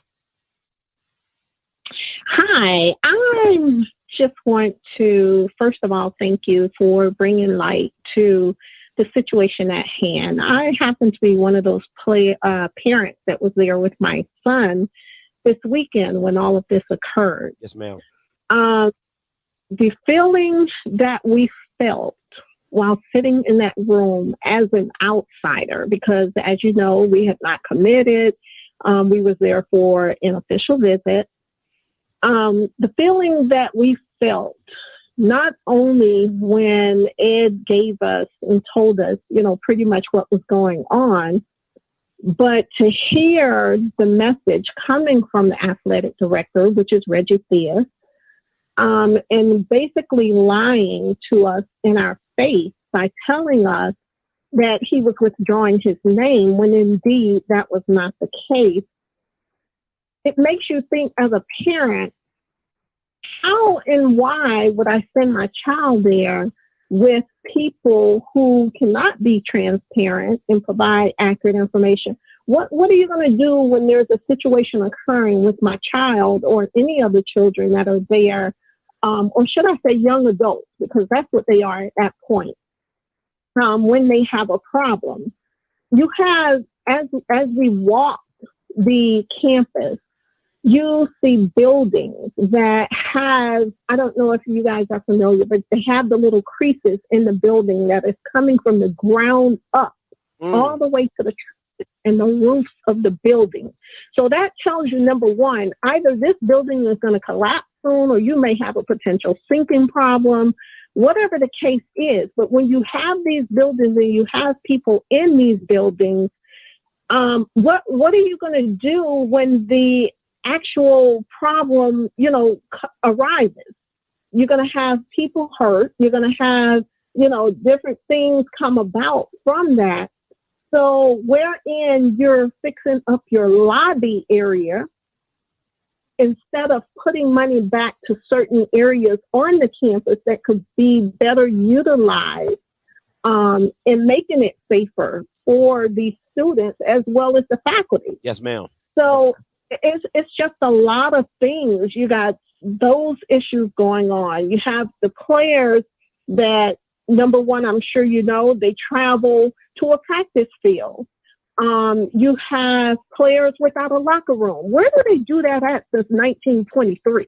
Sure. These kids can't even take a shower. They cannot take a shower after a game. They have to go home, take a shower. First of all, you got to make it back to the campus. You got to go home, whether it's off campus or on campus. Then you're able to take a shower, and, you know, do whatever it is that you got to do.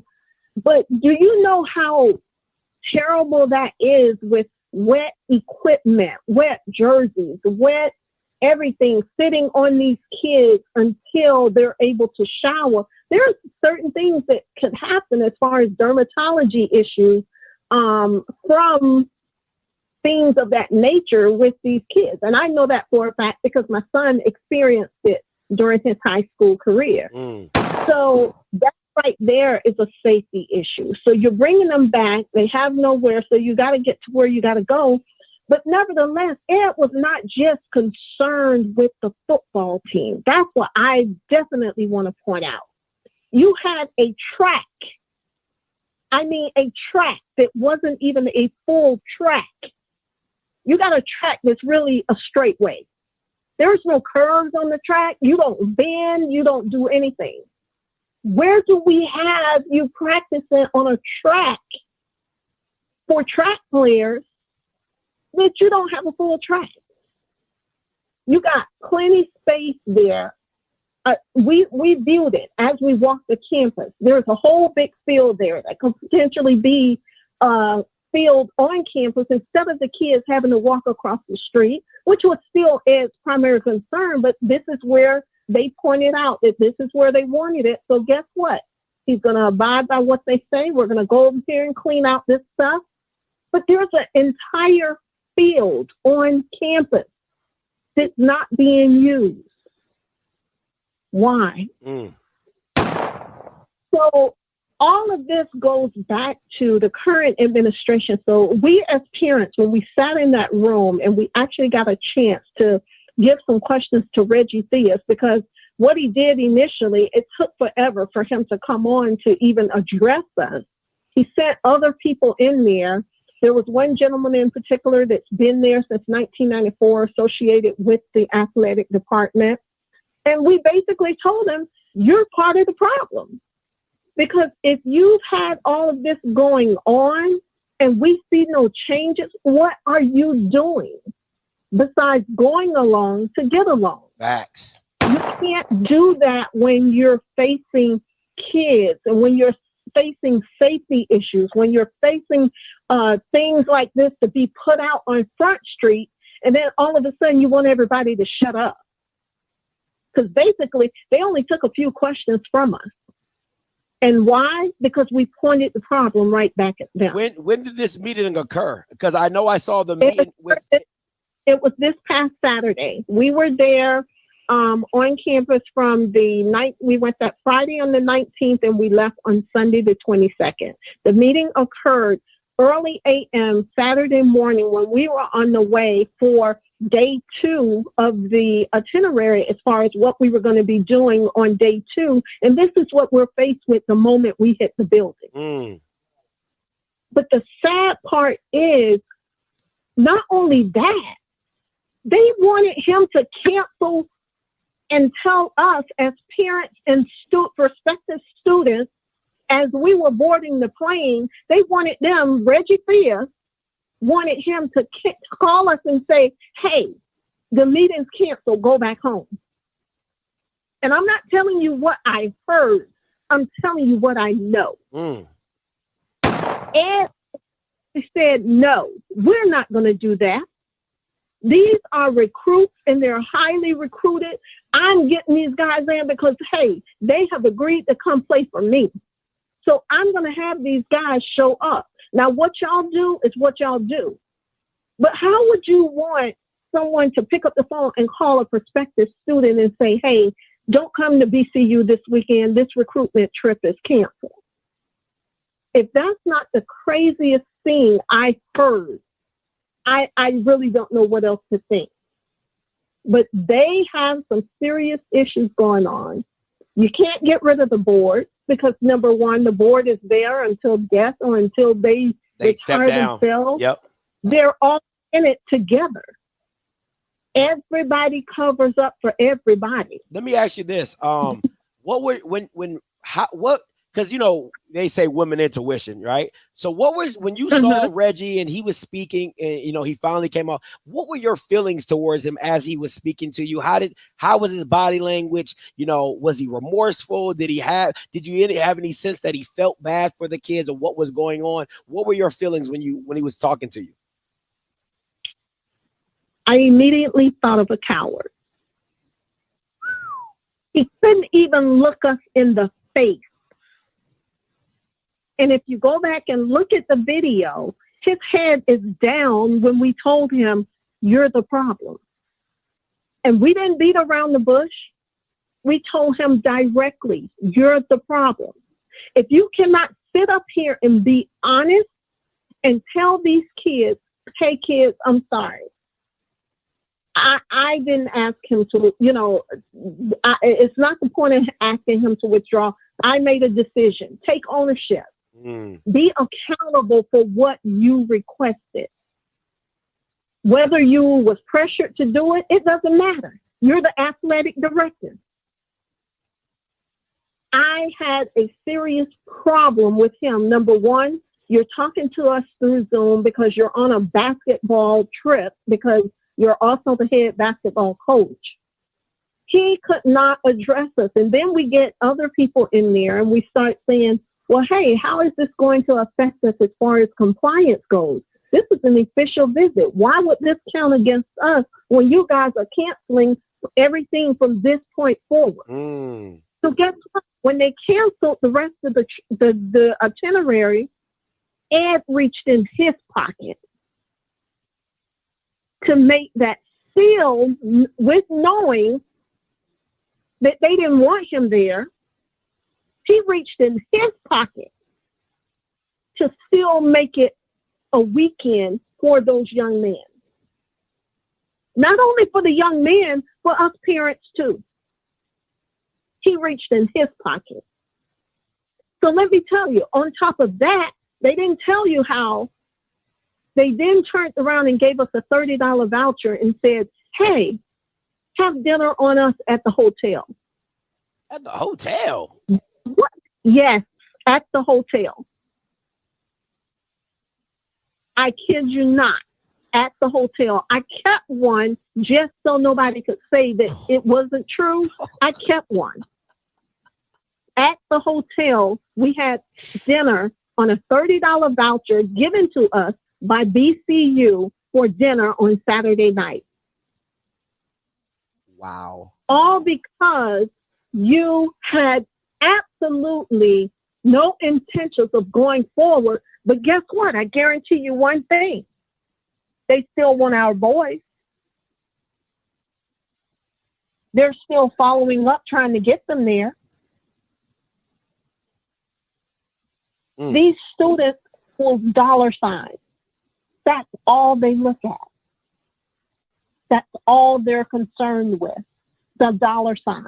There's no way in the world you're going to tell me your alumni wants to give you money and have been proven to give you money up until this point forward until you nullify that and say, hey, keep your money. We don't want any parts of you.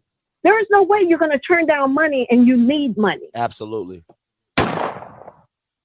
Something's not right. It does. I mean, make it make sense.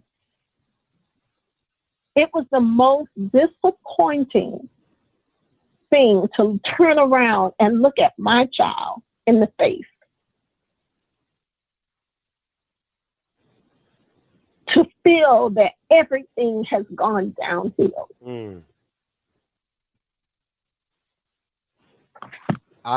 We already don't get a good break most of the time. But you know what? I told him, I said, with God, what's for you is for you. no matter what man does, no matter what people do, whatever is for you, he'll work it out. Absolutely. But a lot of those guys are not brought up to think that way. So it more than likely won't happen. You know what? So I just wanted to give it to you from our point of view, Yes, from ma'am. sitting there and seeing everything transpire. No, I thank you. I thank you for the call. I have your number. I'll text you offline just to, if you want to send me a picture of the voucher and things like that, so I can, show it to the to the community. But did your son? He didn't commit to Bethune. He was just going on a recruiting visit, correct? Right. It was Okay. a recruiting visit, and he was already in gun-ho ready to sign while he was there. Wow. Yeah. Now, listen, I don't want to turn the table, but there are some other. What position your son play? Because there's some other HBCUs. Listen, if Ed was recruiting him, I know he good. Yes, he's a quarterback, a starting quarterback, been starting since 9th grade, took his team to the championship. Listen. We lost to St. Thomas. St. Thomas Aquinas? Yeah. Oh, listen. Don't somebody said JSU, don't send your son to JSU, okay? You're not sending your son to Jackson State. I'll talk to you offline. I'll get more information about your son. Let's try to keep him in HBCU. If he goes otherwhere, I understand it's part of the business, but let's try to keep him in the HBCU family. There's other HBCUs that would definitely love to have him and treat him the way he should be treated. So, but don't give up on all HBCUs. FAMU right down the street now. Yes, definitely. I totally agree, and we're definitely open to all of them. Okay, I'll definitely text you offline, and I hope your son, as his recruiting gets up and gets better, that it has more enjoyable moments than what happened. Yes, thank you so much. Yes, ma'am. Thank you for the call. All right, bye-bye. All right, bye-bye. Listen, if y'all think I'm on that, y'all think I'm about to send another kid to Jackson State, you out your cotton picking mind.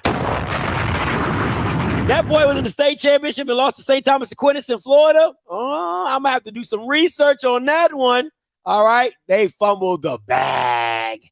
Absolutely fumbled the bag. Thank you so much, Yvonne, Miss Yvonne. Thank you so much for the donation. Once again, like I said, me and Key are trying to make it down to Daytona to go live in there at Daytona. So anything that you can help with, 20, 30, 45, 10, it does not matter. Anything helps. All right. If you want to give $5, like I said, anything helps. Cash App Off Script TV, Cash App Off Script TV. Lindsay, coming to you. Hey, Lindsay, you live. Hey, Scotty. What's goody, man? Mr. Lindsay from South Carolina. Talk to me. How are you, man? I'm doing well, Mr. Lindsay. Man, after listening to that parent, man, and hearing that alumni earlier about Bethune doing their due diligence, those two words that phrase don't even make sense to me. Due diligence and Bethune. Won't they do their due diligence and get a responsible president and an AD? That's what you do. Absolutely. And it doesn't make this hurricane stuff. Don't they got hurricane insurance? You know what? That's a good question. I don't know. That's a good question though. Because if you got hurricane damage and you don't have insurance, then where is that due diligence? Because that don't make no sense to me. And then you dismantle your alumni because they asking for transparency. And then they come up here and talk about the alumni need to do their part. They kicked the alumni out. Absolutely. Did they not? Yep. That's why donations went from double-digit percentages to. He said he didn't say 1%. He said less than 1%. How you go less than 1%? That's facts. And then he's talking about the building. They bought that building. First of all, if you spent money on a building and didn't use it, you just wasted money. That's that they bought that a building that's abandoned and you ain't using it. Then what you buy it for? None of the stuff makes any sense to me. And everybody talking about doing it behind the scenes. The students, alumni, the parents all ask the same questions that Ed Reed was asking, but they have been asking for a decade now. right? Yep. So everybody been asking us in the professional way for over a decade. Ed Reed run his mouth for 1 week and look at all the exposure you get. That's real. It was the domino that made everything else come down. You know what I'm saying? Right, wrong, or indifferent, it gave people a voice to say, you know what? Enough is enough. So however you want to look at it, you can say, we should have never hired Ed Reed. But without Ed Reed shining a light on this, however you want to say, if it was right, wrong, or indifferent, it gave the kids a voice to say, you know what? Enough is enough. Exactly. Because I didn't see the administration on TV talking about this on Roland Martin before that. They knew about it. They know they need help. And I'm gonna tell you one more thing. They ruined. If this is like the equipment manager said on your show the other day, since he was there from 2015, right, and they had been storing the stuff in the offsite in U-Haul or something like that. Yeah. If that's the truth, which it sounds like it is, it seems like it is, they have ruined a lot of good football players' possible career. If you have them changing it and bus ride 16 hours and halfway treating them with moldy equipment, and those boys been out there playing on the field, you wasted their talents for multiple years. And you robbed them boys of possible NFL careers. Because there's no way that they could perform at a high level when they're getting treated at such a low level. And it was pathetic.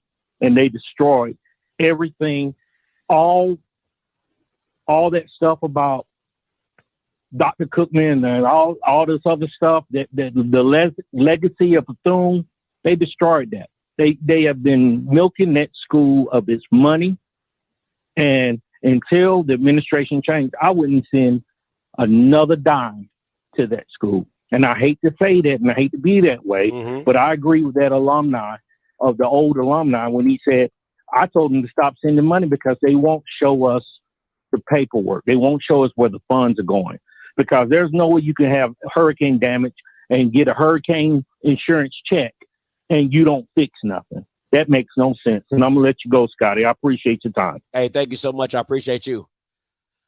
I think the kid that came to, I did some research. I think the kid that came to Florida that was at Bethune-Cookman, if I'm not mistaken, I think it was Joshua Townsend. He is currently a junior. So I think that is the kid that went to Bethune-Cookman and things like that. So I think that's what it was. But this is my thing. Once again, I'm going to say this, right? I'm going to say this. And how many times can I call Fox News? Clearly. Listen, man, my mom used to say, if it walked like a duck, if it talked like a duck, it's not a dog. And my mama always would say, because listen, I was the kid that I lie a lot. I used to lie a lot as a kid. I ain't going to hold you. All right. I used to lie a lot as a kid. And my mom would say, so everybody lying on you. That was my mom's favorite thing, right? So my mom would be like, I talked to your friend and he said da-da-da-da-da. And then I talked to this teacher and she said da-da-da. So now everybody want to lie on you. Everybody want to lie on Scotty, right?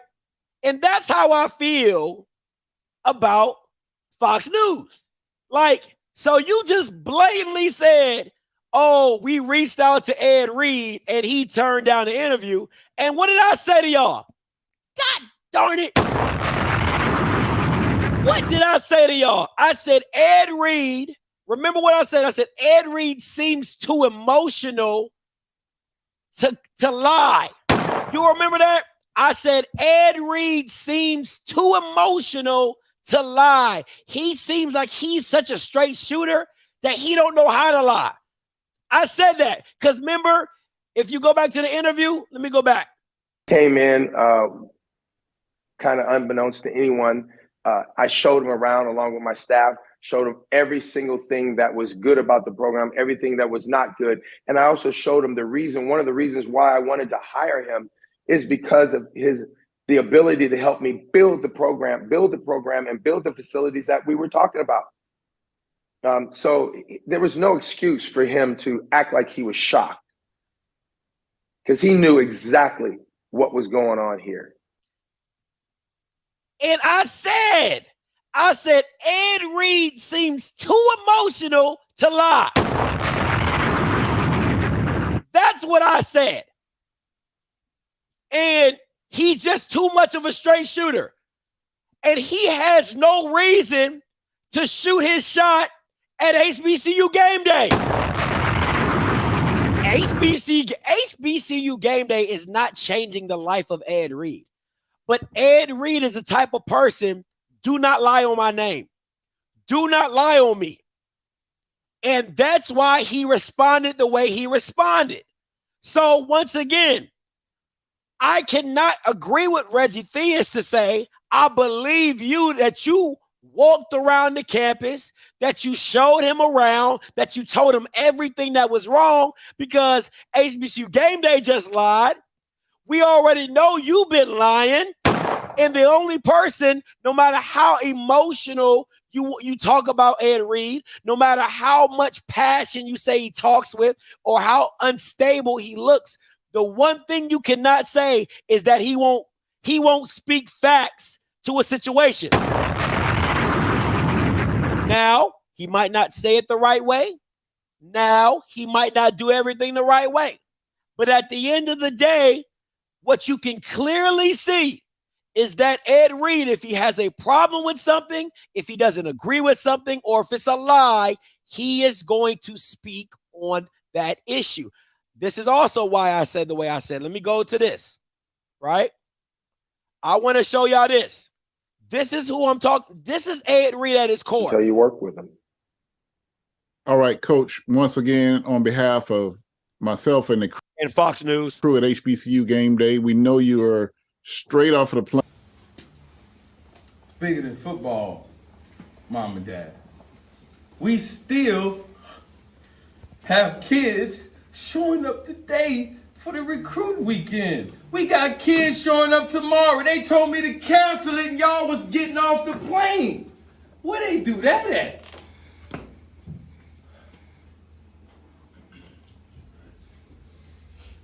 I'm not withdrawing my name. Sis, read the quote. Read the email, sis. Read the email, sis. Now, this is the thing about Ed Reed that I absolutely love. He's not going to say what he heard. He's not going to say what was told to him. He's not going to say, oh, they sent me an email. No, what Ed Reed is going to do is he going to put your ass on blast. He told her, read the email verbatim so everybody knows where I stand. So everybody knows I ain't lying. That is who Ed Reed is. Not Reggie Theus, not HBCU Game Day, Fox News, making up some shit like they done reached out to Ed Reed when he clearly said you're lying or that he turned down the interview, right? So somebody got to be lying, and I prefer to go with Ed Reed. No matter how emotional, unstable he might be, I'd rather go with Ed Reed. Bethune Cookman University has announced that Ed Reed has withdrawn his name from consideration to become the next head football coach at the university. That was just one of the drafts, not the... It's not happening. I ain't withdraw my name. Y'all saw me last night. Did I sound like I was leaving? I didn't withdraw my name. You see what I'm saying? Do you see what I'm saying? Ed Reed's that type of guy that's like, hey, F all that. I ain't do that. That ain't me. That didn't happen. So he's even, listen, and I'm gonna close on this. If you want to call in real quick, if If you're trying to call in real quick, 518-263-8124, 518-263-8124. All right, if you're trying to call in and get your points across, I'm about to shut this down in about 5 minutes, right? So, no matter how bad, and once again, I'm not trying to make Ed Reed the victim. All I'm saying is, even through all the erratic action and emotion that Ed Reed has given, the one thing that has been constant about Ed Reed is that he doesn't lie, that he speaks the truth, and that he speaks to what he sees, and he speaks to what is going on and has happened to him. And he's man enough to stand in front of anybody and say, this is what it is. Did I lie? This is what it is. Did I lie? So no matter how else you want to play across it, that's what it is. 9059 coming to you. What's going on, man? How you doing, brother? Doing all right? Yeah, I'm doing well. What's your name? Where you calling from? Liddell Bugs, man. I'm from Texas, man. I've been kind of watching what's going on with Ed Reed, things of that nature. And you made a good point concerning the hurricane, and you kind of compared Daytona State College and also Bethune Cookman. Here's my question concerning the buildings, because last time I'm in the real estate development finance, and so I buy a lot of real estate. I own it nationwide, a lot of real estate. And my question is this here. If you are living in Florida, and it's deductive reason tells me that, because I own property in Florida, you normally get hurricane insurance, right? It's the way you said, right? I'm sorry, go ahead. And so if that's the case, because the president, and I watched the entire interview that he actually had with Roland Martin, he kept mentioning that damn hurricanes, 2 of them. Okay.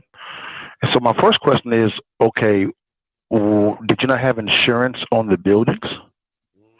And because you're on a beach, which means you're next to an ocean, which means you probably can get hit by a hurricane. So if you're screaming about hurricanes, shouldn't insurance cover any of the damages done to the buildings? Or did you not have any insurance? Or you had insurance and the check was cut out to you and you pocketed the money. Oh, one of the 3. That sounds like one of the 3. Now let's go a little deeper. I have a podcast called the Counter Move Podcast, and I've been watching this and I've been unpacking this a little bit. Well, President Biden actually gave HBCUs a total of, in the last 24 months, $9 billion. Okay, that's a lot of money. Have type of praise for President Biden. Well, in 2022, he actually gave additional $2.7 billion, which is about 3, so that equals to 9. Guess how much money Bethune Cookman got of March the 9th, 2022? How much? $33 million. Where'd the money go? Where did it go? The money's flowing. Where's it going to? Because the president kept talking about, we don't have enough money. The government is giving you money. I understand that's your private institution. I'll rock with you. But we have on record that you got $33 million. Where did the money go? Why is it the business building? Because Ed showed that on IG Live. In the back, you have pipes flooding, pipes just leaking water, and you have cracks in the brick. I'm very aware of what that means. That means you have some foundation shifts there. But when he walks in front of the business building and you're repairing the foyer, what type of stinking thinking is running this university? Everyone involved needs to be fired. Now, I think this is trash. I think so I'm seeing a lot of comments, and I do know, I talked to somebody who works in education. He said a lot of times they put so much restriction on that money that it had to be used for certain things. So I can't speak on how the freedom of which they had to spend it on. That's the only, when you get federal money like that, a lot of times it comes with a lot of restrictions of you can use it for this, can't use it for that, can use it for this, can't use it for that. Now, I don't know if it was. I'm glad you said that. Yeah, go ahead. I'm glad you said that, because of the fact that in the verbiage, the money was for infrastructure. So I'm glad you actually brought that out, because I'm very aware of that as well. Also, infrastructure. So the question is, if you got 33 mil, and this is just for 2022, if you do the math, 6 billion was in 2021. 6 billion divided by 106 HBCUs. That's about the amount of HBCUs in the United States. That's $53 million. So let's add it up. $53 million plus $33 million, that's $88 million. And off infrastructure, where'd the money go? Where'd it go? Hey man, chill, bro. Why you trying to get me shut down, bro? Why you got calling? Hey man, hey brother. This is what I buy a lot of real estate all the time. Not bragging, so I know how to read numbers, and this is in my space of influence when it comes to the type of stuff. So I'm like, yo, the math ain't mathing. Yes, I gotta also be a little bit critical of Ed Reed. Yeah, he was a little bit emotional. That's fine. And when you're trying to get a job, you ain't signed the contract, but you can't be going in on the people. I'm glad he did, but he could have did a little bit more strategic, like Prime did.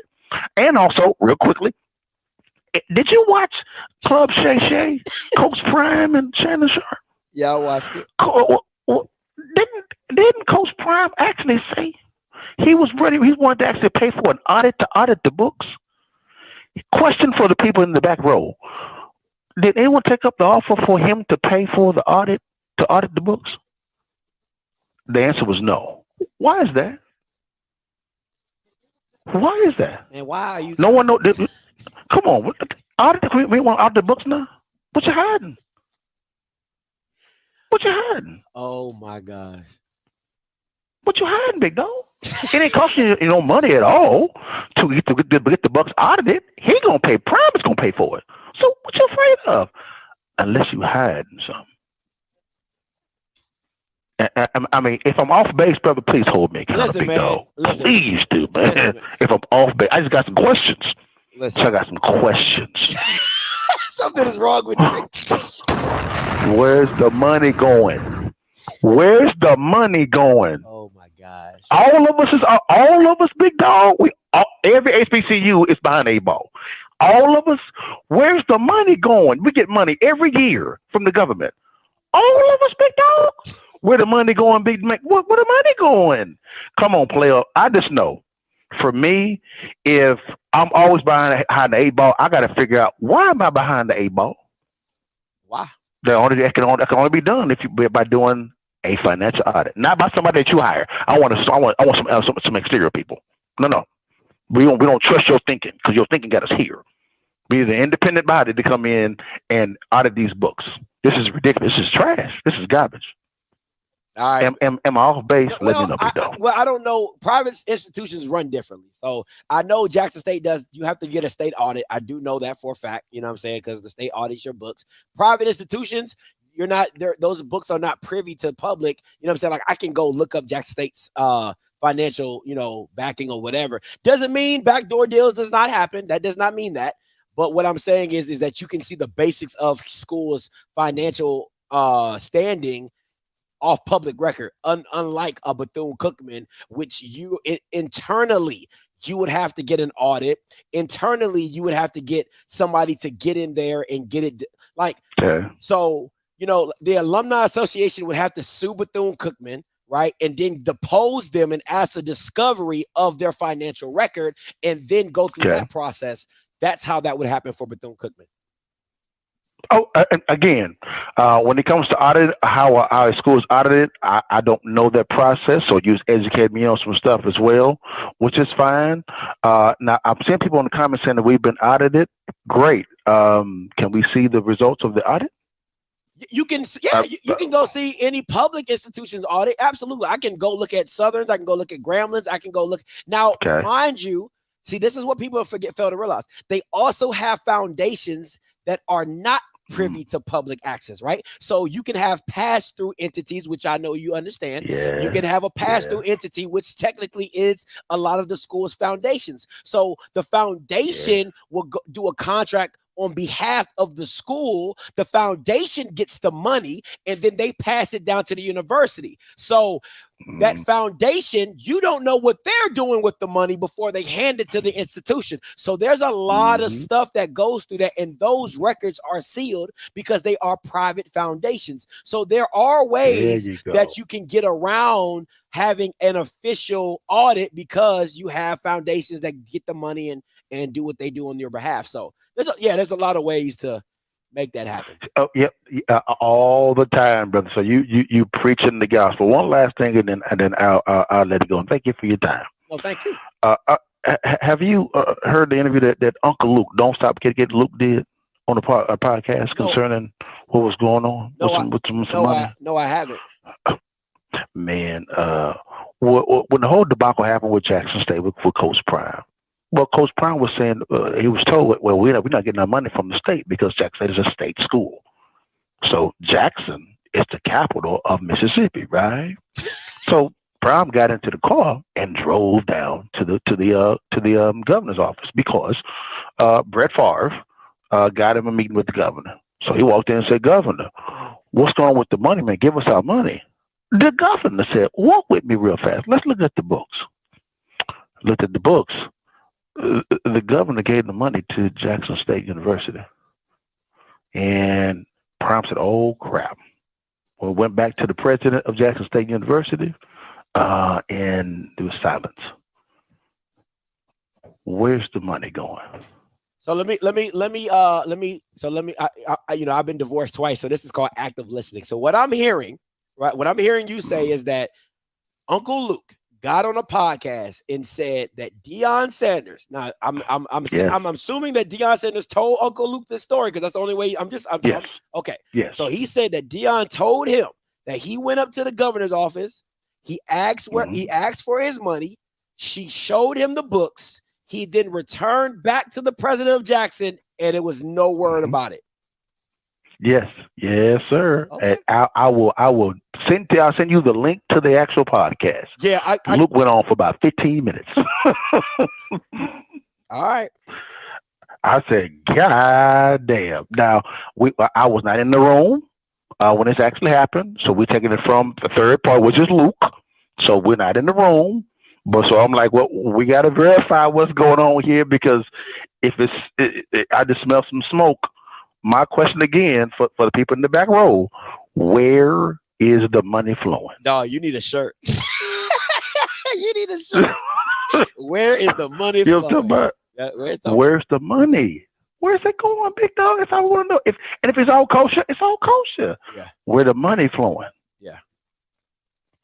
If that makes some sense. Hey, listen, I got your number. I'm going to text you after the show. I got to talk to you. You're too funny. I got to talk to you. Well, this is my office number. Give me a call, and I gave my text number. Yeah, I gave my mobile phone. We can talk, man. Okay. No problem. I heard you going down to Daytona, man. I know Roland's trying to go down there as well. Yeah. Which is pretty cool. And the president did not want it all for the trustees to be there. I'm like, no, we want trustees too. We want them all there. Yeah. So yeah. All right there. We trying to make it a whole big thing. But thank you so much for calling, man. I'm gonna hit you up after the show. God bless you, man. All right, man. Thanks, brother. All right.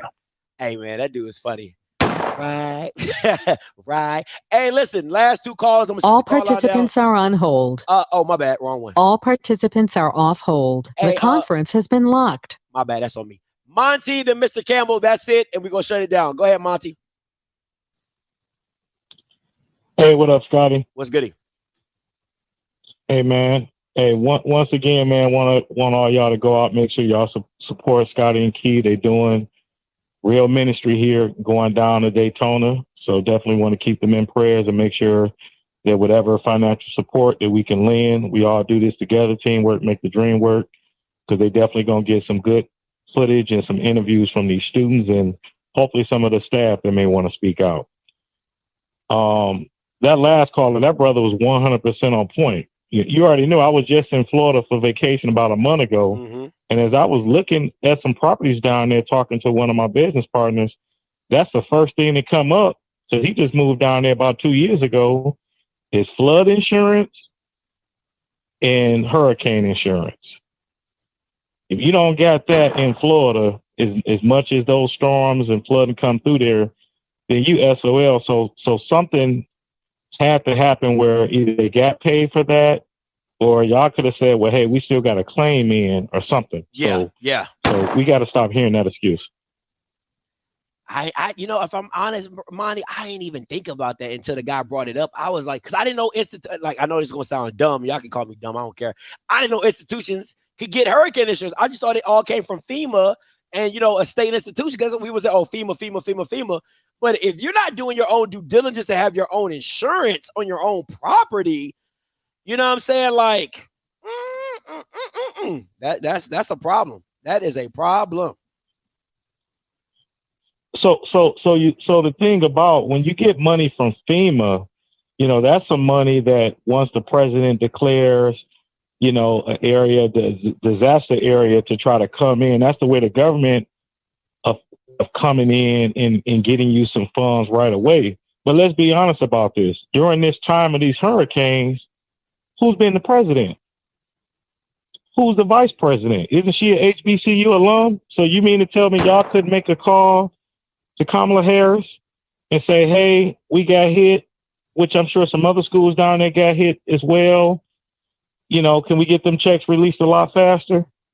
So somebody's lying about the insurance. And like that brother said, what happened to that money? What happened with that check? Because when you have insurance, the insurance company cut that check. Now it's on you to get your stuff repaired or not. That's facts. And I don't think they did. And the last point is they got Ed, and I agree with something he said. The brother was so honest. They thought they was getting a dumb job. Because let's be honest, he's not as polished as Dion or even a Ray Lewis. But it's mighty funny, about 3 weeks ago, all these HBCUs was talking about Cam Newton, Ed Reed, or Ray Lewis. Now everybody want to separate themselves from Ed because he came out, and like I told you, you had Martin first, now you got Malcolm. What you gonna do? What you gonna Safe do? travels, my brother. Hey, appreciate it, Monty. Appreciate the call. All right, Mr. Campbell, so on you. All right, man. I'm not about to go Ed Reed on that previous caller because I'm going to respect that brother. But I'm going to just set the record straight. All state universities get audited. And let me tell you about an audit of Jackson State. When Jackson State got audited, that's how they found out $20 million was missing from the rating day fund. When South Carolina State got audited and there was money sent for them to pay for things and they almost got closed, they got caught because of them audit. When FAMU was found out they had 300 band members getting per diems and they weren't in the band, they got caught by the state audit. So stop thinking that Prime went over to some cracker that don't give a damn about Jackson State and he just had the books of Jackson State laying around. And look, that ain't how this works. Y'all are too smart for that. Chris Bell, who is a Jackson State alum, Hillman T. Frazier, who's a Jackson State alum, that are in the Mississippi State House, fight for Jackson State every damn year to get money. You think they don't know where the money's at?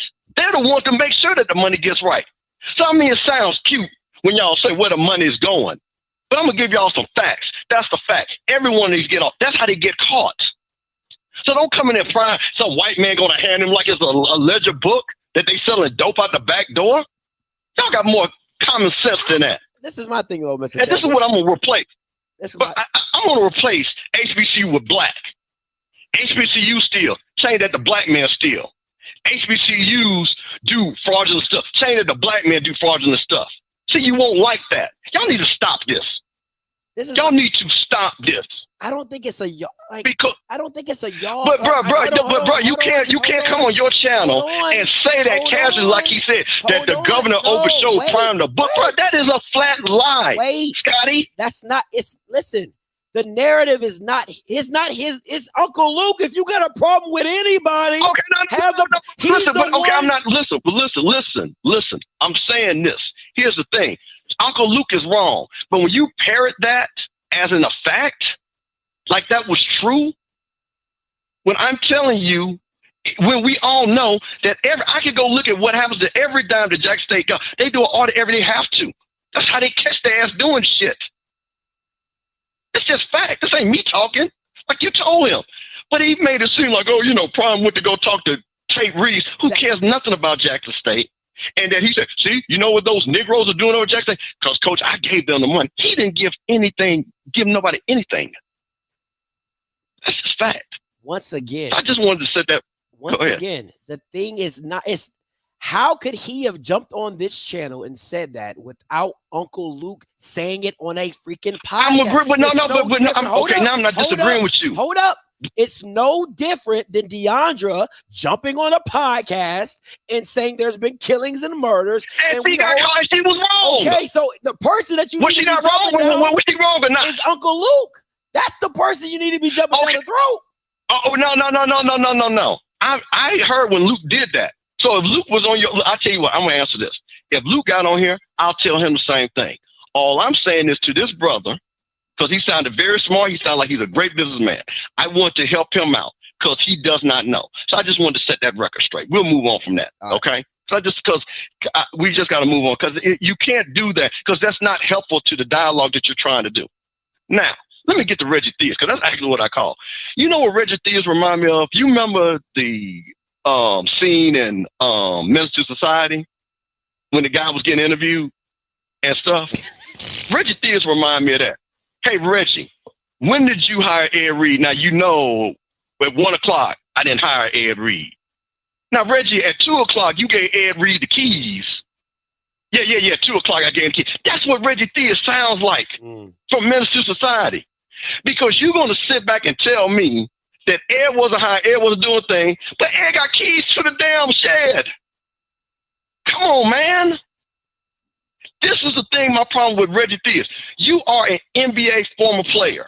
You knew everything that was going on with Bethune Cookman. Why didn't you come to Ed straight and say, hey, man, you're a professional ball player like I was. Hey, man, everything ain't 5-star like we had it. Let me actually take you around here and show you. Because if he actually had taken Ed around like he said he did, there's no way. I'm going to give Ed credit. Ed is not crazy. So let's get to what Reggie's saying. So he shows Ed around, right? Yeah. Shows him everything. All the stuff that Ed complained about. Then Ed goes a week later and goes straight crazy? That makes no sense. That is a flat out lie. That Ed was, you showed the man all this, and then he turned around. What purpose would Ed do that? Done messed that total up. So why Reggie Theus is the problem here? Because one thing, you cannot serve two masters. Because see, if you were there when Ed was down there, you all could have had this conversation. You should have walked that thing with Ed. And actually, you all could have did a video together and said, we need to fundraise for this. We need to fundraise for that. We need you all to help. That's not what happened. That's not what happened. So he gave Ed the keys. How's Ed walking around it? Because first of all, I'll tell you this, the liability of having Ed going around unfettered like that, bringing people in, if those people get hurt, so don't tell me that you did not authorize Ed to walk that campus. I'm not going to believe it. You can't be, or that shows you the negligence of you being the AD, not even understanding that. How many times when you go into somebody's job, they don't let you walk certain places and you ain't even hired yet? You're going to get badged in. They're going to check you out because there is liability.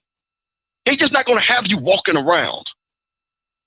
And according to Dr. Cavill, because Dr. Cavill knows all right, well, you know, you don't have to have a contract. You do a memorandum of understanding. So clearly there was a memorandum of understanding between him and Ed, according to Dr. Cavill, right?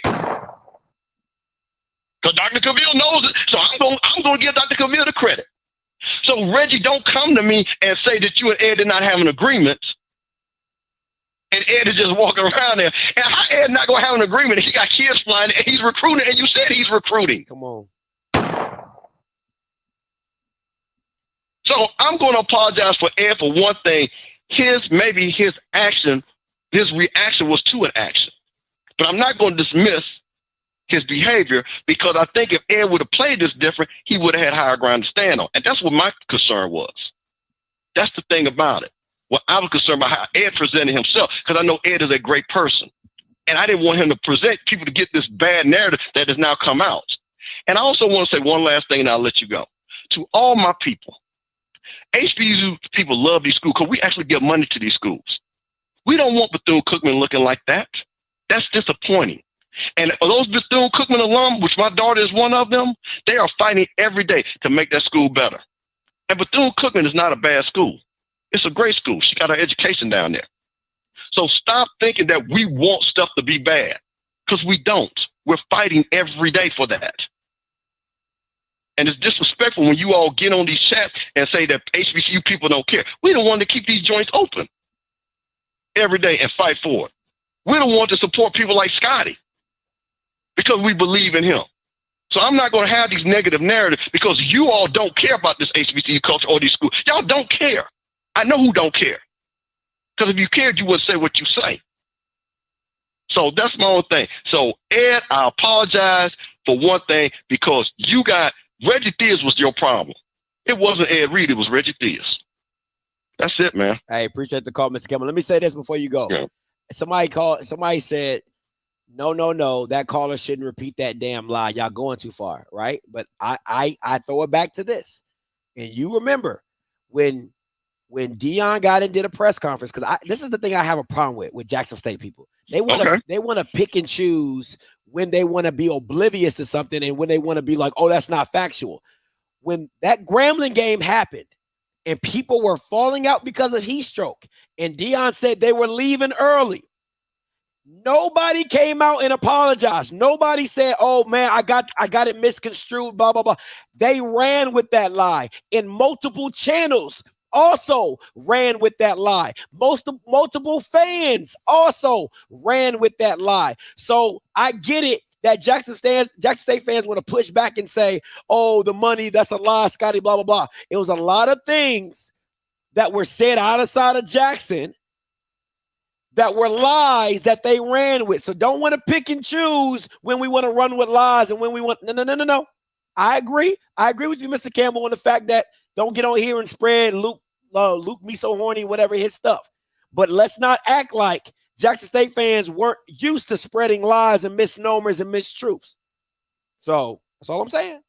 Well, okay. Well, wait a minute. Deion did the same thing to FAMU. You know that too, right? And he said the same thing about FAMU's band. That they left, they went out. Oh yeah, and those kids will fall out from me. But here's the thing. What I will say to that point. You know what? You're right. And I'm gonna tell you what Jackson State people know. They understand what they got. They understand that now. Because see, when they got caught up in it, they defended it. But I tell you what they're doing now, they done woke up, and as they say, they're guarding the yard. They're guarding the yard now. So we see both of those could be true, as you say. So we can't say, oh, yeah, look at that. I get that. Because I do that too when I see people criticize HBCUs and don't say shit about these white schools with the same thing with mold and stuff. So I understand the both sidism of it. I understand it. But that does not make it right no matter what. So Deion was wrong. We'll agree with that. And you supported that, and y'all know that wasn't true.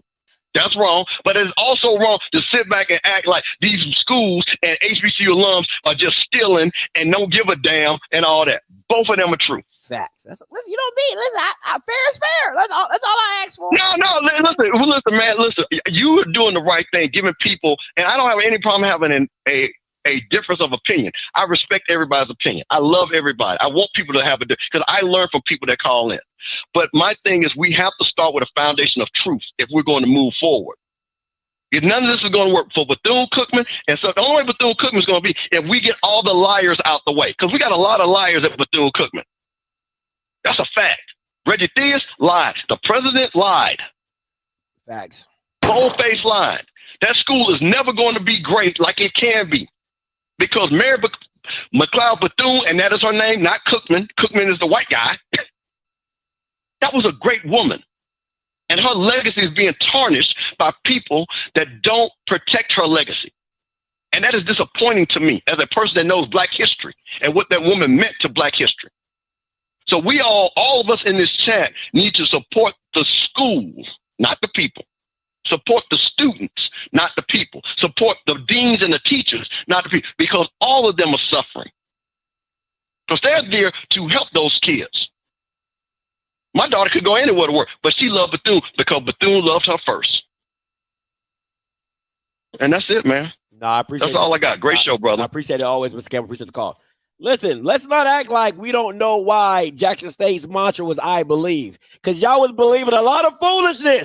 So I don't want to hear that. I don't want to hear that, man. Like, that's the stuff that be killing me. Jackson State fans want to act like they weren't in an abusive relationship. You just got out of an abusive relationship. You was in there. Oh, no, girl, he loved me. Oh, my God, girl, what's wrong with your eye? I know it's black, but he loved me. He told me he would never leave. He told me he will always be here. He gave me a promise ring. That was Jackson State fans like 4 months ago. 4 months ago. That was Jackson State fans. Now they on the rebound, and now they got a solid guy who work a 9 to 5. You know what I'm saying? He make $50,000. He comes home to you every night, right? He drives a pickup truck. You know what I'm saying? And now you're like, oh, you need to get you a solid man. You need to go get you a man that work a 9 to 5. You need to go get you a man that come home to you every night. Okay? But like, chick, you was just in an abusive relationship. You was just talking about how you was about to go to Aspen and Sandro Pay in France. How you was going to move up to a new division, move up to the east side. We going to the Big 12. We going to Conference USA. And now you done hit your head, and now you done came back to life, and now you telling other people, you need to get you a solid man. You need to go get you a stable man. Shh, my man work at Walmart. He make good money. He a supervisor. Okay? Chill. Okay? Chill, Jackson State fans. Chill the hell out. Come on, man. Stop playing with me. Stop playing. The conference has been unlocked. Foolishness out here in these streets. Hey, man, but I just got to call a spade a spade. I hate that. It really bothers me. It really bothers me how Jackson State fans want to act like they so high and mighty because now they done gone down, right? So we don't need a celebrity. Because the celebrity done hooked you up already.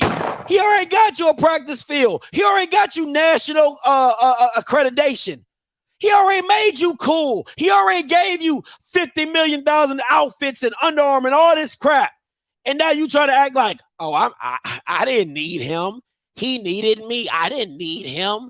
You know what I'm saying? I could do bad all by myself. Oh, okay. Oh, all right.